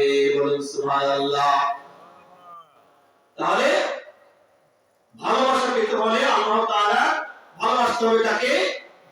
নবী সাল্লাল্লাহু আলাইহি ওয়াসাল্লামকে জীবনের থেকেও বেশি ভালোবাসতে হবে নবী সাল্লাল্লাহু আলাইহি ওয়াসাল্লামকে। মুহতারাম হাজিরিন, নবী সাল্লাল্লাহু আলাইহি সাল্লামের সঙ্গে জান্নাতে থাকার জন্য দ্বিতীয় নাম্বার আমলটি হলো বেশি বেশি করে সিজদা করা। বলুন আল্লাহু আকবার। সিজদা কম করা না বেশি করা? সিজদা কম করা না বেশি করা? বেশি বেশি করে সিজদা করা। হাদিস শরীফে এসেছে, রাবি ইবনে কাওয়াস রাদিয়াল্লাহু তাআলা আনহু তিনি বলেন, আমি একদিন রাসূলুল্লাহ সাল্লাল্লাহু আলাইহি সাল্লামের খিদমতে রাত্রি যাপন করলাম। রাসূল আরবি সাল্লাল্লাহু আলাইহি সাল্লামের খিদমতে আমি অজুর পানি পেশ করলাম। অজুর পানি পেশ করার পরে রাসূল আরবি সাল্লাল্লাহু আলাইহি সাল্লাম আমাকে বললেন, তুমি কিছু চাও আমার কাছে? সাহাবা বলেন, আমি আল্লাহর নবী সাল্লাল্লাহু আলাইহি সাল্লামের কাছে চাইলাম যে আপনি আমাকে আপনার সঙ্গে জান্নাতে নেবেন। বলুন সুবহানাল্লাহ। রাসূল আরবি সাল্লাল্লাহু আলাইহি সাল্লাম বলেন, এমন চাওয়া চাইলা, সবচেয়ে বড় চাওয়া চাইলা, অন্য কিছু চাও? সাহাবা বলেন, ইয়া রাসূলুল্লাহ, ইয়া হাবিবাল্লাহ, আমি আর কিছু চাই না, আপনার সঙ্গে জান্নাতে থাকতে চাই। সুবহানাল্লাহ। রাসূল আরবি সাল্লাল্লাহু আলাইহি সাল্লাম বলেন, যদি তুমি জান্নাতে থাকতে চাও, আমার সঙ্গে যদি জান্নাতে থাকতে চাও, তাহলে একটা কাজ করো। কি কাজ করো ইয়া রাসূলুল্লাহ, ইয়া হাবিবাল্লাহ? রাসূল আরবি সাল্লাল্লাহু আলাইহি সাল্লাম বলেন, ফা ইন্নী على كثرة السجود যদি তুমি আমার সঙ্গে জান্নাতে যেতে চাও তাহলে বেশি বেশি করে সিজদা করো বেশি বেশি করে সিজদা করে আমাকে তুমি হেল্প করো আমাকে তুমি সাহায্য করো তাহলে জান্নাতে আমি তোমাকে সঙ্গে নেব বলুন সুবহানাল্লাহ মোহতারাম হাজিরিন বেশি বেশি করে সিজদা করার ব্যক্তি এখন পাওয়া যায় না কম কম সিজদাকারী ব্যক্তি পাওয়া যায় ঠিক কি না নামাজি দুই ধরনের কয় ধরনের এটা হলো পাঁচে গানা আর একটা হলো শুক্রবার মাঝে মাঝে জানাজা দুই দিন নামাজ ঠিক না এই যারা শুক্রবার নামাজ পড়ে দুই দিন জানাজা নামাজ পড়ে দুই দিন নামাজ পড়ে আমি এদের একটা নাম রেখেছি আমরা শুনবেন যারা শুক্রবার নামাজ পড়ে জানাজা নামাজ পড়ে দুই দিন নামাজ পড়ে এদের নাম হলো ভালো শুনেন আকিয়া ফাকিয়া 360 কথা বলেন আমাদের ঠিক না এরা হচ্ছে আকিয়া ফাকিয়া 360 বুঝতে পারেন আকিয়া ফাকিয়া 360 এরা মাঝে মধ্যে কি করে নামাজ পড়ে কিন্তু রাসূল আলাইহিস সাল্লাম কি বললে যে আমার সামনে জান্নাতে দেখতে চাও তাহলে বেশি বেশি কি করো সিজদা করো মোহতারাম হাজিরিন পাঁচ ওয়াক্ত নামাজ তো পড়বেনই পাঁচ ওয়াক্ত নামাজের সাথে যত সুন্নাত রয়েছে নওয়াফিল রয়েছে সমস্ত নামাজগুলো আপনাকে পড়তে হবে আদায় করতে হবে লম্বা লম্বা সিজদা দিতে হবে লম্বা লম্বা রুকু করতে হবে লম্বা লম্বা কিরাত পড়তে হবে তাহলে হয়তোবা আল্লাহ রাসূল সাল্লাল্লাহু আলাইহি ওয়াসাল্লাম আমাকে আপনাকে তার সঙ্গে জান্নাতে রাখবেন সুবহানাল্লাহ মুয়াজ্জিন সাহেব আযান দেয় হাইয়া আলাস সালাহ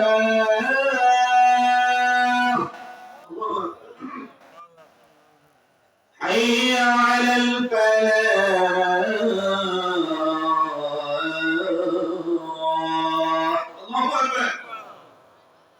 الصلاة خير من النوم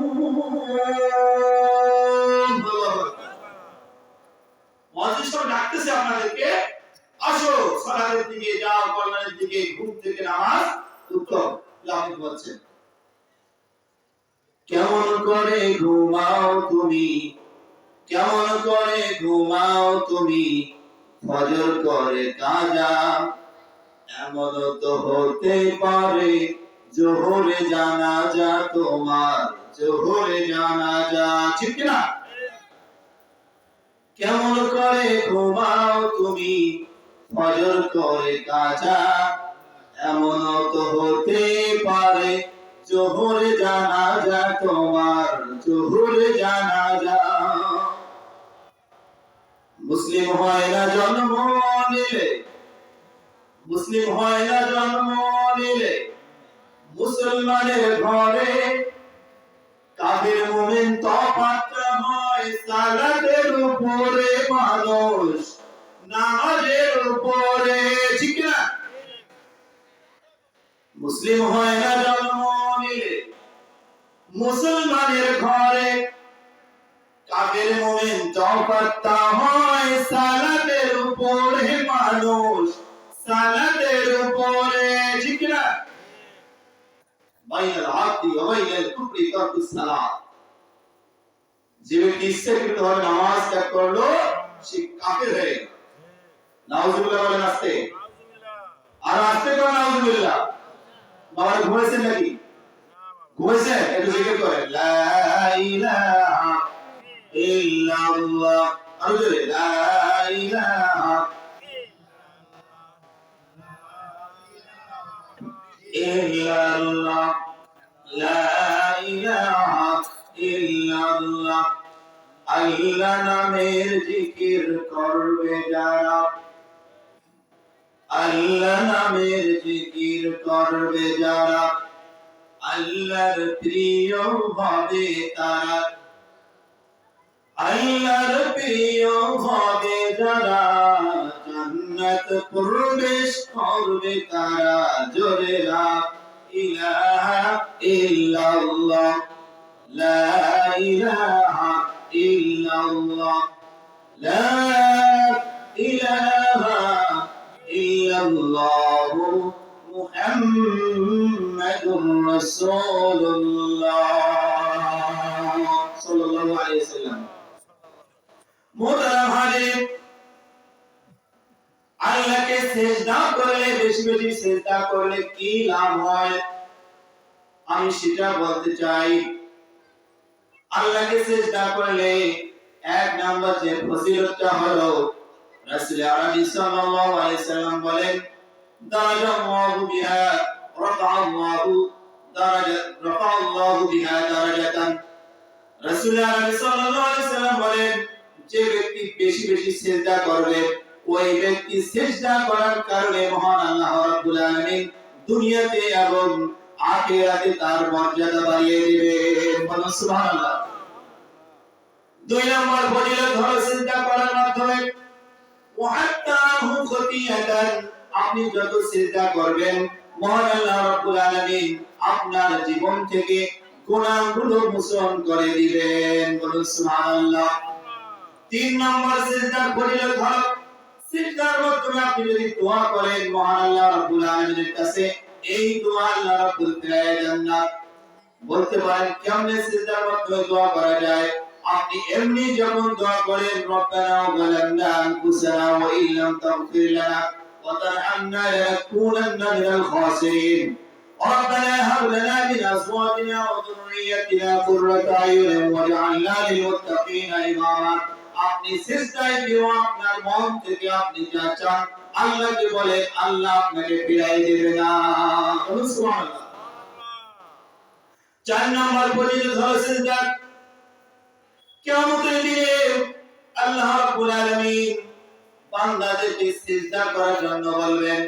যারা পৃথিবীতে মহান আল্লাহ রাব্বুল আলামিনকে সিজদা করেছিল, আল্লাহ রাব্বুল আলামিন কিয়ামতের দিবসে ভয়াবহ দিনে যখন বান্দাকে সিজদা করতে বলবেন, যারা পৃথিবীতে সিজদা করেছিল মহান আল্লাহ রাব্বুল আলামিনকে, সেই দিন সঙ্গে সঙ্গে তারা সিজদায় পড়ে যাবে। আর ওই দিন সবচেয়ে লজ্জিত হবে তারা যারা দুনিয়ায় থাকতে আল্লাহকে সিজদা করে নাই। বলুন নাউজুবিল্লাহ।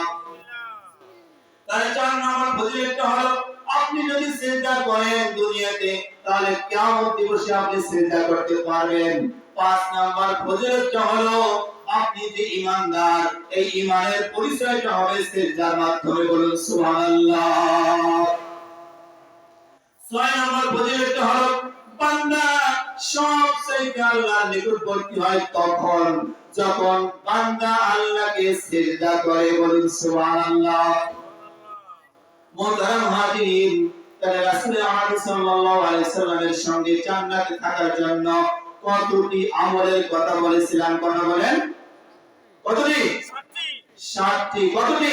7টি। 7টির মধ্যে প্রথম নাম্বার আমলটা হলো রাসূল আরবি সাল্লাল্লাহু আলাইহি সাল্লামকে সবচেয়ে বেশি ভালোবাসতে হবে। দ্বিতীয় নাম্বার আমলটা হলো রাসূল আরবি সাল্লাল্লাহু আলাইহি সাল্লাম যেটা হাদিসে বলেছেন, বেশি বেশি করে সিজদা করা। বেশি বেশি কি করা? সিজদা করা। এবার চলে যাচ্ছে তৃতীয় নাম্বার আমল, যে আমল করলে রাসূল আরবি সাল্লাল্লাহু আলাইহি সাল্লামের সঙ্গে জান্নাতে থাকার সুযোগ করে দিবেন মহান আল্লাহ রাব্বুল আলামিন।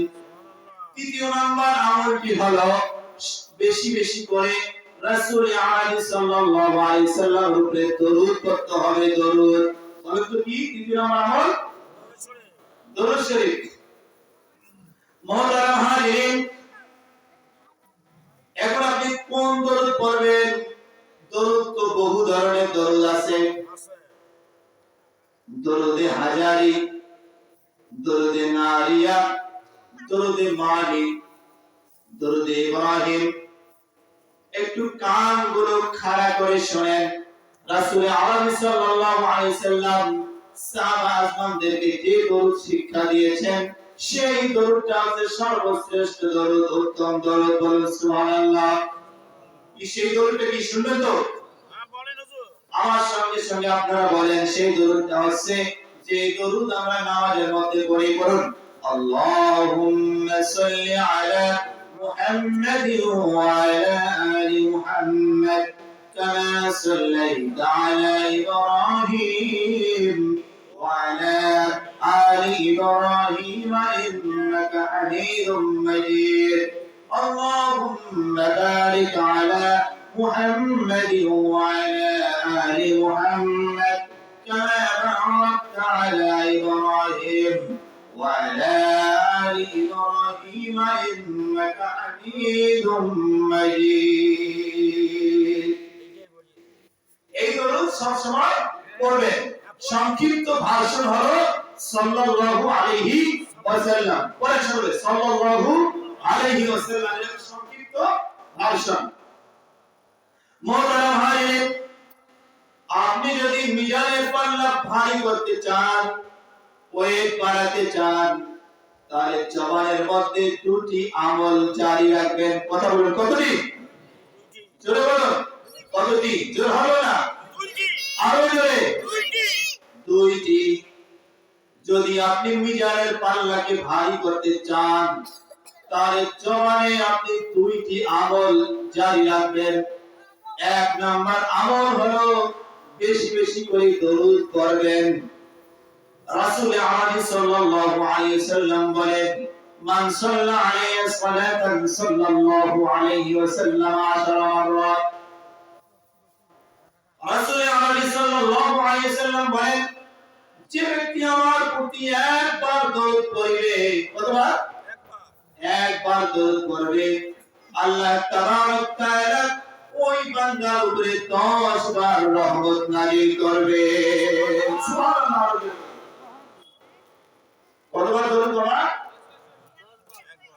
একবার আপনি পড়বেন আপনি কয়বার পড়বেন একবার পড়বেন আর আল্লাহ তাআলা কতবার 10 বার 10 বার আপনার উপরে রহমত নাযিল করবে সুবহানাল্লাহ আজকে তো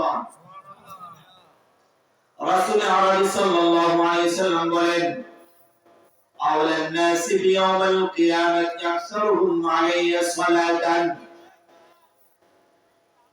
কিয়ামতের দিনে সবচেয়ে আমার নিকটবর্তী থাকবে ওই ব্যক্তি যে ব্যক্তি আমার উপরে বেশি বেশি করে দরুদ পড়েছে বলুন সুবহানাল্লাহ তাহলে আমল জারি করার জন্য কতটি মানে মিজানের পাল্লা ভারী করার জন্য কতটি লাগবে আমল দুইটি একটা হলো দরুদ আরেকটা কি আরেকটা হলো ইস্তিগফার আরেকটা কি ইস্তিগফার আরেকটা হলো ইস্তিগফার 10:38 সময় একেবারে শর্ট বলেছি মাত্র কয়টা বলেছি আমাদের কথা দুইটি বলেছি একটি হলো 3 নম্বর চলছে একটি হলো রাসূলকে বেশি ভালোবাসা দুইটি হলো বেশি বেশি সিজদা করা 3 নম্বর হলো রাসূলের প্রতি বেশি বেশি দরুদ পড়া তাহলে আপনি যদি মিজানের পাল্লা ভারী করতে চান দুইটি আমল লাগবে একটা হলো দরুদ আর একটা হলো ইস্তিগফার ইস্তিগফার করলে কি হবে আল্লাহ রাব্বুল আলামিন সূরাতুন নূহের মধ্যে বলেছেন فَقُلْتُ اسْتَغْفِرُوا رَبَّكُمْ إِنَّهُ كَانَ غَفَّارًا আল্লাহ তাবারক তাআলা নূহ আলাইহিস সালামের জাতিকে নূহ আলাইহিস সালাম তার জাতিকে বলতেছেন যে তোমরা আল্লাহর কাছে ক্ষমা চাও আল্লাহর কাছে ক্ষমা প্রার্থনা করো ক্ষমা প্রার্থনা করলে কি হবে ইন্নাহু কানা গফফারা আল্লাহ তাবারক তাআলা তোমাদেরকে maaf করে দিবেন ক্ষমা করে দিবেন বলুন সুবহানাল্লাহ ইস্তিগফারের 2 নম্বর আমলটা হলো ইরসিলিস সামা আলাইকুম মিদরারা আল্লাহ তাআলা অনাবৃষ্টি দূর করে দিবেন শান্তির বৃষ্টি নাযিল করবেন বলুন সুবহানাল্লাহ 3 নম্বর বৈশিষ্ট্য হলো ওয়ায়ুমদিদুকুম বিআমওয়ালিন ওয়া বানিন আল্লাহ তাবারক তাআলা আপনাদেরকে মাল দিবে ধন সম্পদ দিবে টাকা পয়সা দিবে অভাব দূর করে দিবে বলুন সুবহানাল্লাহ 4 নম্বর ফজিলত হলো আল্লাহ তাবারক তাআলা আপনাকে সন্তান দান করবে বলুন সুবহানাল্লাহ মুসলমান ভাইরা আমার আল্লাহ তাবারক তাআলা কোন আমলের মধ্যে সন্তান দিচ্ছে দেখেন ইস্তিগফারের আমলের মধ্যে আর আপনি সন্তানের জন্য বাবার কাছে যান, মাজারে যান, গাছে গাছে গিয়ে গড়াগড়ি করেন, মাটিতে গড়াগড়ি করেন, ঠিক কিনা? শিরক, এটা কি শিরক? এটা কি শিরক? রাসূল আলাইহিস সালাম বলেন,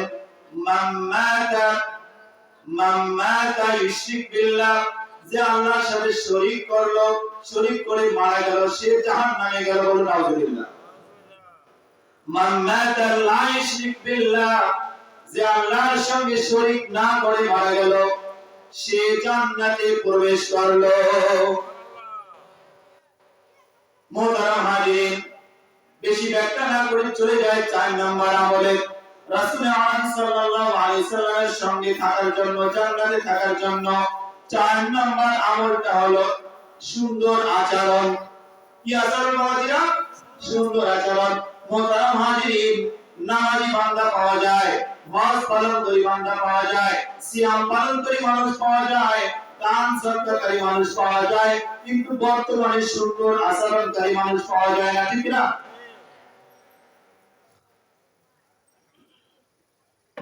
সুন্দর আচরণ হলো এখন সোনার হরিণ। কথা কি ঠিক বলছি, বেশি বলছি বাবা? আপনি এখন নামাজ পড়া মুসল্লি পাবেন, হজ পালন করা মুসল্লি পাবেন, সিয়াম পালন করা মুসল্লি পাবেন, কিন্তু সুন্দর আচরণের মানুষ আপনি পাবেন না, ভালো আচরণের মানুষ আপনি পাবেন না। আল্লাহ নবী সাল্লাল্লাহু আলাইহি সাল্লাম বলেন, মা মিন শাইইন ইদাফিল মিজানি আসফারু মিন হুসনিল খুলুক। রাসূল সাল্লাল্লাহু আলাইহি সাল্লাম বলেন, কালিমার পরে, ঈমানের পরে মিজানের পাল্লায় সবচাইতে ওয়েটফুল আমল হবে মানুষের আচরণ। বলুন সুবহানাল্লাহ। সবচাইতে ওয়েটফুল হবে, বেশি ওজন হবে মানুষের আচরণ, মানুষের ভাব ব্যবহার। রাসূল সাল্লাল্লাহু আলাইহি সাল্লাম বলেন, জান্নাতে আমার কাছাকাছি থাকবে ওই ব্যক্তি, যে ব্যক্তি আহাসিনুকুম আখলাকা, যে ব্যক্তির আচরণ সুন্দর হবে, যে ব্যক্তির ব্যবহার ভালো হবে, সেই ব্যক্তি আমার সঙ্গে জান্নাতে থাকবে। বলুন সুবহানাল্লাহ। মুসনাদে আহমদ বর্ণিত আছে, হযরত আবু হুরায়রা রাদিয়াল্লাহু তাআলা আনহু থেকে বর্ণনা, তিনি বলেন, আমরা নবীর দরবারে আরজ করলাম, ইয়া রাসূলুল্লাহ, ইয়া হাবিবাল্লাহ, আমার এলাকায় একজন মহিলা রয়েছে, যে মহিলা 5 ওয়াক্ত নামাজ পড়ে, নফল নামাজ পড়ে, রমজানের রোজা রাখে, নফল রোজা করে, আবার দান সদকা এত বেশি করে যা আমরা করতে পারি না, কিন্তু সে একটা জিনিস করে না। কি করে না? সে তার জিহ্বাকে এবং হাতকে কন্ট্রোল করে না। রাসূল সাল্লাল্লাহু আলাইহি সাল্লাম বলেন, লা খায়রা ফিহা ওয়া হিয়া ফিন্নার, এর মধ্যে কোনো খয়ের নাই, কোনো মঙ্গল নাই, সে জাহান্নামে যাবে। বলুন নাউযুবিল্লাহ। মুহতারাম হাজিরিন, মুসলমান ভাইয়ারে আমার, নামাজও পড়লো, দানও করলো, হজও করলো, রমজানের রোজাও রাখলো, তারপরে আল্লাহ নবী সাল্লাল্লাহু আলাইহি সাল্লাম বলেন, লা খায়রা ফিহা ওয়া হিয়া ফিন্নার, সে জাহান্নামে যাবে। আবার সাহাবাত মাননা আরেকটি মহিলার কথা বর্ণনা করলেন, ইয়া রাসূলুল্লাহ, ইয়া হাবিবাল্লাহ, আরেকজন মহিলা রয়েছে, যে মহিলা 5 ওয়াক্ত নামাজ পড়ে কিন্তু নফল নামাজ কম পড়ে, যে মহিলা রমজানের রোজা রাখে কিন্তু নফল রোজা করে না, যে মহিলা দান সদকা অতি সামান্য করে, কিন্তু ওই মহিলা একটি কাজ করে। কি কাজ করে? ওই মহিলা তার জিহ্বাকে কন্ট্রোল করে। আল্লাহ রাসূল সাল্লাল্লাহু আলাইহি সাল্লাম বলেন, সে জান্নাতে প্রবেশ করলো। বলুন সুবহানাল্লাহ।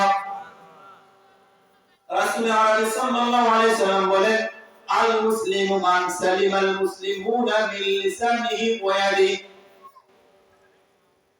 প্রকৃত মুসলমান ওই ব্যক্তি যার হাত ও জিহ্বা থেকে অন্য মুসলমান নিরাপদ থাকে। কথা বুঝছেন বাবা? হাত মানে বুঝেন তো, ব্যবহার এমন ভালো, একটা রিকশা চালক বাবাজিকে, একটা রিকশা চালক ভাইকে ভাড়া কম দিছে তো দিছেই, উগ্র ব্যবহার করার কারণে থামাস করে একটা থাপ্পড় মারি দিয়েছে। কি আছে না এরকম লোক? আছে? বাড়ির কাজের মেয়ের সঙ্গে খারাপ ব্যবহার, কাজের লোকের সাথে খারাপ ব্যবহার, রিক্সাওয়ালা মানুষকে সে দাম দেয় না, ছোট লোককে দাম দেয় না, গরিব মানুষকে দাম দেয় না, এরকম সমাজ গড়া নাই। আপনাদের এলাকা আছে না নাই? আছে? আমি কিন্তু বলিনি, আপনারা বলছেন, পরে কিন্তু কথা বলেন না। মুসলমান ভাইরা আমার, আপনি যদি কোনো মানুষ সম্পর্কে জানতে চান, কোন বাড়িওয়ালা সম্পর্কে আপনি যদি জানতে চান, তাহলে আমি কয়েকটা লোককে দেখে দেই, তিনটা লোককে দেখে দেই। এই তিনটা লোক যদি সার্টিফিকেট দেয় ভালো বলে, তাহলে আপনি নিশ্চয়ই বলবেন ওই ব্যক্তিটি ভালো। শুনবেন তিনটি লোককে। যদি পাঁচতলা বাড়িওয়ালা লোক সম্পর্কে আপনি জানতে চান তার ব্যবহার কেমন, চেয়ারম্যান সম্পর্কে জানতে চান তার ব্যবহার কেমন, মেম্বার সম্পর্কে জানতে চান তার ব্যবহার কেমন, তাহলে আপনি প্রথমত জিজ্ঞাসা করবেন ওই বাড়ির দারোয়ানকে। কি ঠিক? দারোয়ান চাচা যদি বলে আমার স্যার ভালো, দারোয়ান চাচা যদি বলে আমার স্যার ভালো, তাহলে তার জীবনটা হয়ে যাবে আলো, ঠিক কি না? আর একজনকে দেখে দেই, সে হচ্ছে ড্রাইভার। ড্রাইভার ভাই যদি বলে আমার স্যার ভালো, তাহলে তার জীবনটা আলো। আর একজন দেখাই দেই, কাজের বুয়াকে, কাজের খালাকে, কাজের চাষিকে যদি বলে, সে যদি সার্টিফিকেট দেয় যে আমার বাড়িওয়ালা খুব ভালো, তাহলে নিশ্চয়ই আপনি ধরে নেবেন ওই লোকটি ভালো, ঠিক না? কারণ ভিতরের খবর যাবেন জানে কে? ভিতরের খবর কে জানে? এরাই জানে। বাইরে ভিতর, ভিতরে সর্বদা কি, ঠিক না? তাহলে 4 নম্বর আমলটি হলো সুন্দর আচরণ। কথা বলেন, 4 নম্বর আমলটা কি? সুন্দর আচরণ। একজন যে আল্লাহ নবী সাল্লাল্লাহু আলাইহি ওয়াসাল্লামকে বলল, ইয়া রাসূলুল্লাহ আমাকে কিছু নসিহত করেন। আল্লাহ রাসূল সাল্লাল্লাহু আলাইহি ওয়াসাল্লাম নসিহত করলেন, লা তাগদাব, রাগ করো না। কান খাড়া করেন মুসলমান, রাগ করো না। লোকটি বলল, ইয়া রাসূলুল্লাহ আরেকটা নসিহত করেন। আল্লাহ রাসূল সাল্লাল্লাহু আলাইহি ওয়াসাল্লাম বলেন, লা তাগদাব, রাগ করো না। আবার বলেন লোকটি আরেকটি নসিহত করেন। আল্লাহ রাসূল সাল্লাল্লাহু আলাইহি ওয়াসাল্লাম বলেন, লা তাগদাব, তিনবার বললেন রাগ করো না। বাবা বুঝছেন? রাগ মানুষকে ধ্বংসের পথে নিয়ে যায়। কি নিয়ে যায়? ধ্বংসের পথে নিয়ে যায়। অন্য বর্ণনা আছে যে রাগ করলো না, ধৈর্য ধারণ করলো, ভালো ব্যবহার করলো, সে জান্নাতে প্রবেশ করবে। বলেন সুবহানাল্লাহ। তাহলে ভালো আচরণের দরকার আছে। আহসিনুকুম আখলাকা, যার আচরণ ভালো হবে নবী সাল্লাল্লাহু আলাইহি ওয়াসাল্লামের সঙ্গে সে জান্নাতে থাকবে। আমরা জান্নাতে থাকতে চাই তো? জান্নাতে থাকতে চাই তো? নবী সাল্লাল্লাহু আলাইহি ওয়াসাল্লামের সঙ্গে জান্নাতে থাকতে চাই তো? কারা কারা নবী সাল্লাল্লাহু আলাইহি ওয়াসাল্লামের সঙ্গে জান্নাতে থাকতে চাই? হাত উত্তোলন করে আল্লাহকে দেন, আল্লাহকে আমরা দিয়ে ছবি তুলে নেব। লিল্লাহি তাকবীর, লিল্লাহি তাকবীর। আল্লাহ তাআলা আমাদের সকলের। তবে 4 নম্বর আমলটা কি?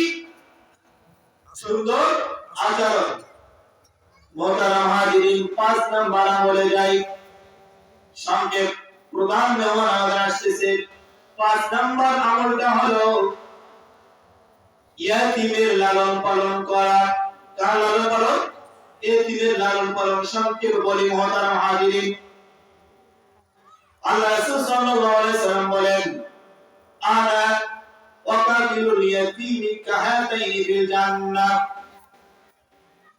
যারা ইয়াতীমের লালন পালন করবে, যারা ইয়াতীমের ভরণ পোষণের দায়িত্ব নেবে, আল্লাহর নবী সাল্লাল্লাহু আলাইহি ওয়াসাল্লাম বলেন, আমি এবং ওই ব্যক্তি জান্নাতে দুইজন পাশাপাশি থাকবো, এইরকম দুইটা আঙ্গুলের মতো। বলুন সুবহানাল্লাহ। দুঃখজনক হলেও সত্য, বর্তমান জামানায় এতিমকে মানুষ দেখতে পায় না। কি ঠিক না বেঠিক? এতিমকে রক্ষণাবেক্ষণ তো দূরের কথা, তার ভরণ পোষণ তো দূরের কথা, তার মাল পাইলে চাষা যেটা খেয়ে নেয়, ঠিক না? কি আছে না এই সমাজে? এটাই চলছে, এটাই চলছে। কিন্তু না মোহতারাম হাজিরিন, যদি আপনি জান্নাতে থাকতে চান এতিমের দায়িত্ব নেন। এতিম যদি না থাকে মাদ্রাসায় চলে যান, শত শত এতিম মাদ্রাসায় কোরআনুল কারীম পড়তেছে, তাদের মাথায় একটু হাত বুলিয়ে দেন, তাদের খরচ দেন, তাহলে জান্নাতে আপনি আল্লাহর নবী সাল্লাল্লাহু আলাইহি ওয়াসাল্লামের সঙ্গে থাকার সুযোগ পাবেন। বলুন সুবহানাল্লাহ। এতিম মনে খুশি পান না আপনারা? খবরদার কখনো এতিমের সাথে খারাপ ব্যবহার করবেন না।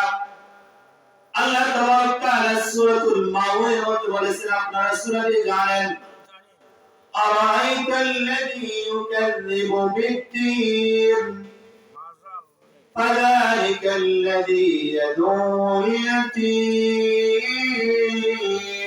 আল্লাহু আকবার। তুমি কি দেখেছো ওই ব্যক্তিকে, কোন ব্যক্তিকে যে দ্বীনকে অস্বীকার করে? সে ব্যক্তি হচ্ছে ওই ব্যক্তি ফাযালিকাল্লাযী ইয়াদুল ইয়াতীম, যে এতিমকে ভর্ৎসনা করে, এতিমকে গলা ধাক্কা দেয়। ওয়ালা ইয়াহুদ্দু আলা তুআমিল মিসকিন, যে মিসকিনকে সায়েলকে ভিক্ষা দিতে চায় না, সাহায্য করতে চায় না। আম্মাল ইয়াতীমা ফালা তাকহার, যে এতিমকে গলা ধাক্কা দিয়ে বের করে দেয়। কখনো এতিমের সাথে কি করবেন না, খারাপ ব্যবহার করা যাবে না যদি জান্নাতে থাকতে চান। সম্মানিত হাজিরিন, শর্ট করে বলি, 6 নাম্বার আমলটা হলো কন্যা সন্তানকে, দুইজন কন্যা সন্তানকে যদি আপনি মানুষের মতো মানুষ বানাতে পারেন, তরবিয়তি জ্ঞান দিতে পারেন, ইসলামী জ্ঞান দিতে পারেন, পর্দার ভিতরে রেখে আপনার মেয়েকে আপনি যদি মানুষ বানাতে পারেন, দুইজন মেয়ে, কতজন? কতজন? দুইজন। রাসূল আরবি সাল্লাল্লাহু আলাইহি সাল্লাম বলেন, যে ব্যক্তি দুইজন মেয়েকে তরবিয়তি শিক্ষা দিয়ে, দ্বীনি শিক্ষা দিয়ে মানুষ করবে, আমি এবং ওই ব্যক্তি বা ওই মা জান্নাতে দুইজন আনা হুয়া, দুইজন পাশাপাশি থাকবো। বলুন সুবহানাল্লাহ। কিন্তু দুঃখজনক হলে সত্য, বর্তমান মানুষ মেয়ে জন্মগ্রহণ করলে মন খারাপ করে, ঠিক কি না বাবা? মন খারাপ করে, মন খারাপ করে। অফিসে গিয়েছে, অফিসে গিয়ে বলে, ভাই এবার কি বস্তা আছে ভাই, 3 নাম্বারটা নেই, 3 নাম্বারটা কি নেই, মন খারাপ। মুহতারাম হাজিরিন, কান খারাপ করে শুনেন, যারা মন খারাপ করে আল্লাহ রাব্বুল আলামিন তাদের ব্যাপারে বলেছেন সূরাতুন নাহল 58 নম্বর আয়াত, জাল্লা ওয়াজহুহু মুসওয়াদ্দান ওয়া হুয়া কাযীব। আল্লাহু আকবার। এদের মুখগুলা যখন মেয়ে সন্তানের সুসংগত হয়, এদের মুখগুলা কালো হয়ে যায়। মুহতারাম হাজিরিন, আপনাকে বলি, আমি যদি, আপনি যদি 1 ডজন ছেলের বাবা হন, কত ডজন? ডজন বলেন তো, 12টা ছেলের বাবা যদি হন, তারপরেও আপনার কোনো ফায়দা নাই, আপনার কোনো লাভ নাই, রাসূল বলেন নাই। কিন্তু যদি আপনার ঘরে 2টি মেয়ে সন্তান থাকে, বাবাজি, 2টি মেয়ে সন্তান যদি থাকে, আর যদি এই 2টি মেয়ে সন্তানকে আপনি যদি মানুষের মতো মানুষ বানাতে পারেন, তরবিয়তি শিক্ষা দিতে পারেন, দ্বীনি জ্ঞান দিতে পারেন, কোরআন হাদিসের জ্ঞান দিতে পারেন, তাহলে জান্নাত আপনার জন্য, আপনি জান্নাতে নবীজির সঙ্গে থাকবেন। বলুন সুবহানাল্লাহ। শুধু মেয়ে নয়, অন্য বর্ণনায় আছে, কোন ভাই যদি থাকে, সেই ভাইয়েরও যদি 2টি বোন থাকে, সেই বোন দুটিকে যদি সে মানুষের মতো মানুষ বানাতে পারে, দ্বীনি জ্ঞান দিতে পারে, তরবিয়তি শিক্ষা দিতে পারে, পর্দার ভিতরে রেখে মানুষ বানাতে পারে, তাহলে ওই ভাইও আল্লাহর নবীর সঙ্গে জান্নাতে থাকবে। বলুন সুবহানাল্লাহ। যাদের মেয়ে আছে তারা খুশি না বেজার? তুমি আওয়াজ দিয়ে বলে খুশি না বেজার? আরো কি বেজার থাকবে? আরো বেজার থাকবে? খুশি হবে। খুশি মেয়ে সন্তান হলে খুশি হবে। আমার মেয়ে একটা আছে, সবচাইতে আমি বেশি খুশি। আরো যদি একটা মেয়ে হয়, বলুন আমি। কারণ দুইটি মেয়ে যদি মানুষ বানাতে পারি, তাহলে জান্নাতে থাকবো কার সঙ্গে? কথা বলেন, কথা বলেন, কার সঙ্গে? নবীজির সঙ্গে। তাহলে মেয়ে হলে কি আপনারা খুশি না বেজার? খুশি হবেন না বেজার? কথা বলেন। কারা কারা বেজার একটু হাত উত্তোলন করে আল্লাহকে দেখেন তো। আল্লাহুম্মা আমিন। আল্লাহ কবুল করুন। কেউ বেজার না, কেউ বেজার না। বাড়ি হলে কি মারবেন নাকি? মেয়ে হলে এমন ইতিহাস আছে, মেয়ে বারবার হয় দেখি তাকে কি মারা দৌড়ে করে তালাকও দেয়। তালাকও দেয়। নানান পুরুষ সন্তান দেওয়ার মালিককে কাউকে ছেলেও দেয়, কাউকে মেয়েও দেয়, কাউকে ছেলেও দেয়, মেয়েও দেয়, আবার কাউকে কিছুই না দেয়। খবরদার, খবরদার, কখনো এই কাজ করবেন না। মেয়ে হচ্ছে নিয়ামত। মেয়ে কি নিয়ামত। আপনার ঘরে মেয়ে আছে মানে আপনার ঘরে সৌন্দর্য আছে, ঠিক কিনা? যাদের মেয়ে আছে কথা বলেন, আপনার ঘরে মেয়ে আছে তো আপনার ঘরে কি আছে? সৌন্দর্য আছে।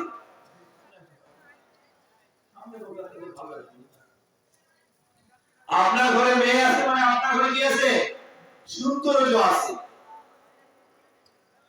মেয়ে আপনার হোক। আমি দোয়া করি মেয়ে যাদের আছে তারা সকলে মেয়েদেরকে মানুষের মতো মানুষ বানান। তাই বলি মেয়েকে ডিস্কো ড্যান্সার বানাবে, সিপে সিপে জামা পরাবে, এমন জামা পরাবে শরীরের অঙ্গ প্রত্যঙ্গ সব বুঝে যায়। এই মেয়ের বাবা হইলে কোথায় যাবে? কথা বলেন, কোথায়? জাহান্নামে। মেয়েকে এমন পোশাক পরান, মেয়েকে এমন শিক্ষা দেন যে পোশাক পরলে মানুষ বুঝতে পারবে না যুবতী না বুড়ি মা, বয়স্ক মহিলা না যুবতী মেয়ে, ঠিক না? এই পোশাক পরা। মুহতারাম হাজিরিন, তাহলে নবী সাল্লাল্লাহু আলাইহি সাল্লামের সঙ্গে জান্নাতে থাকার জন্য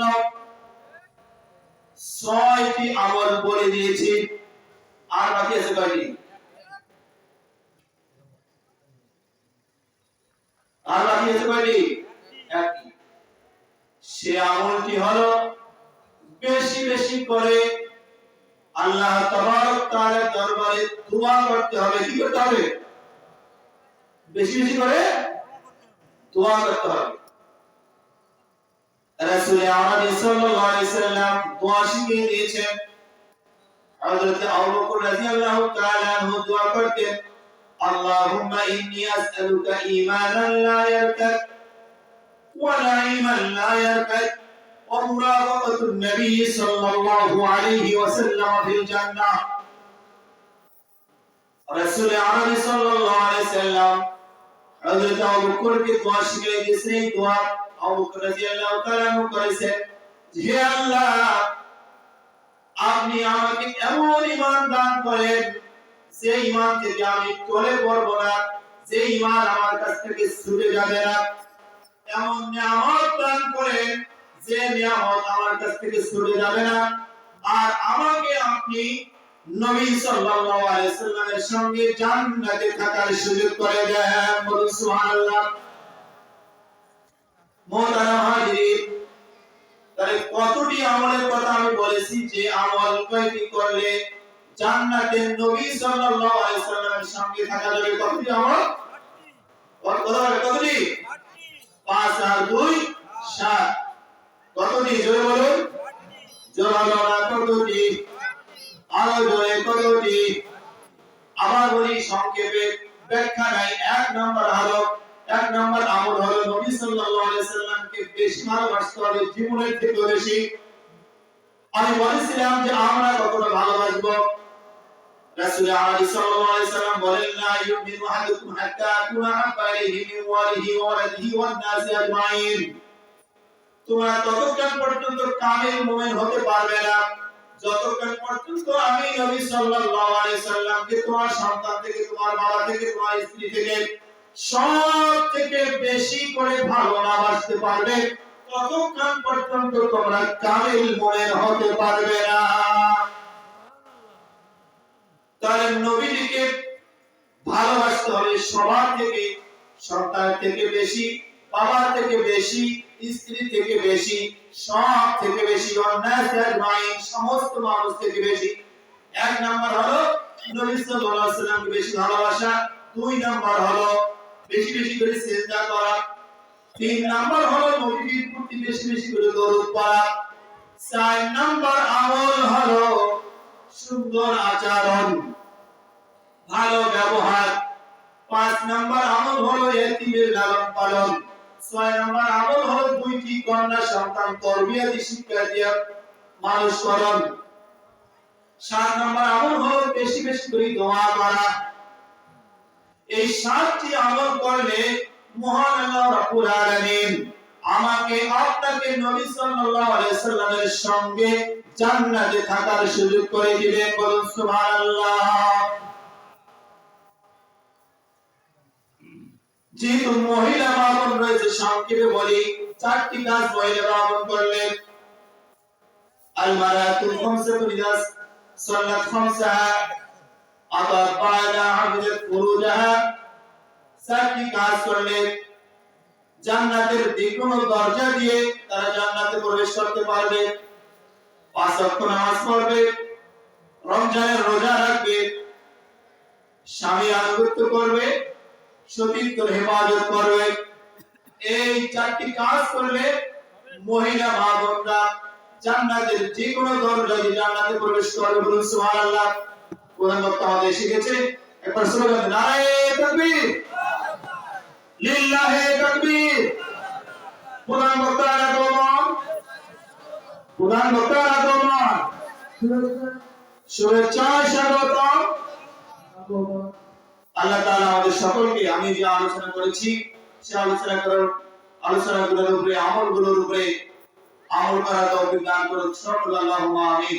ওয়া আখিরু দাওয়ানা আলহামদুলিল্লাহি রাব্বিল আলামিন। আসসালামু আলাইকুম ওয়া রাহমাতুল্লাহি তাআলা ওয়া বারাকাতুহু। আসসালামু আলাইকুম ওয়া রাহমাতুল্লাহি ওয়া বারাকাতুহু।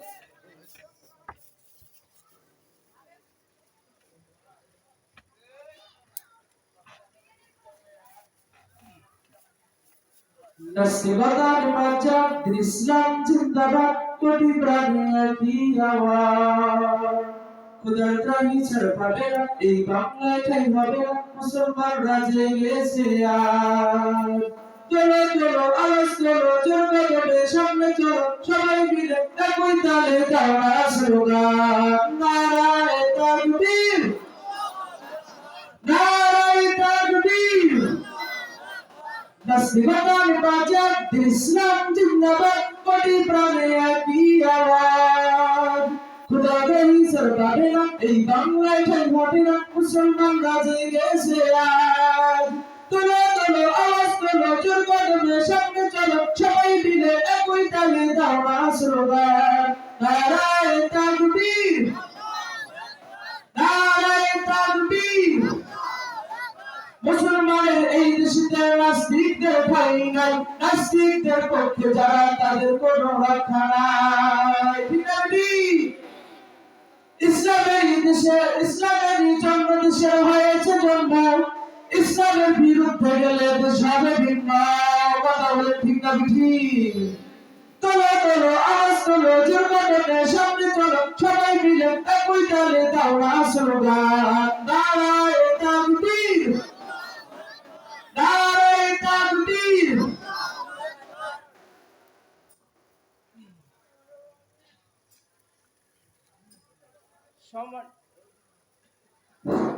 সম্মানিত হাজির,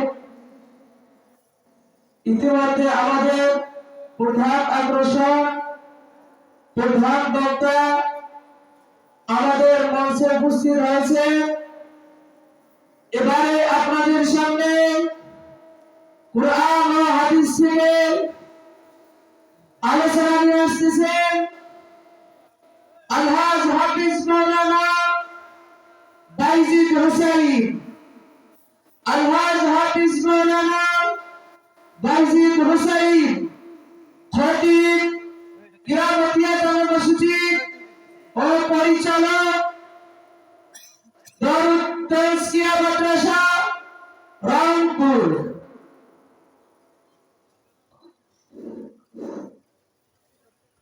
আসসালামু আলাইকুম ওয়া রাহমাতুল্লাহি ওয়া বারাকাতুহু।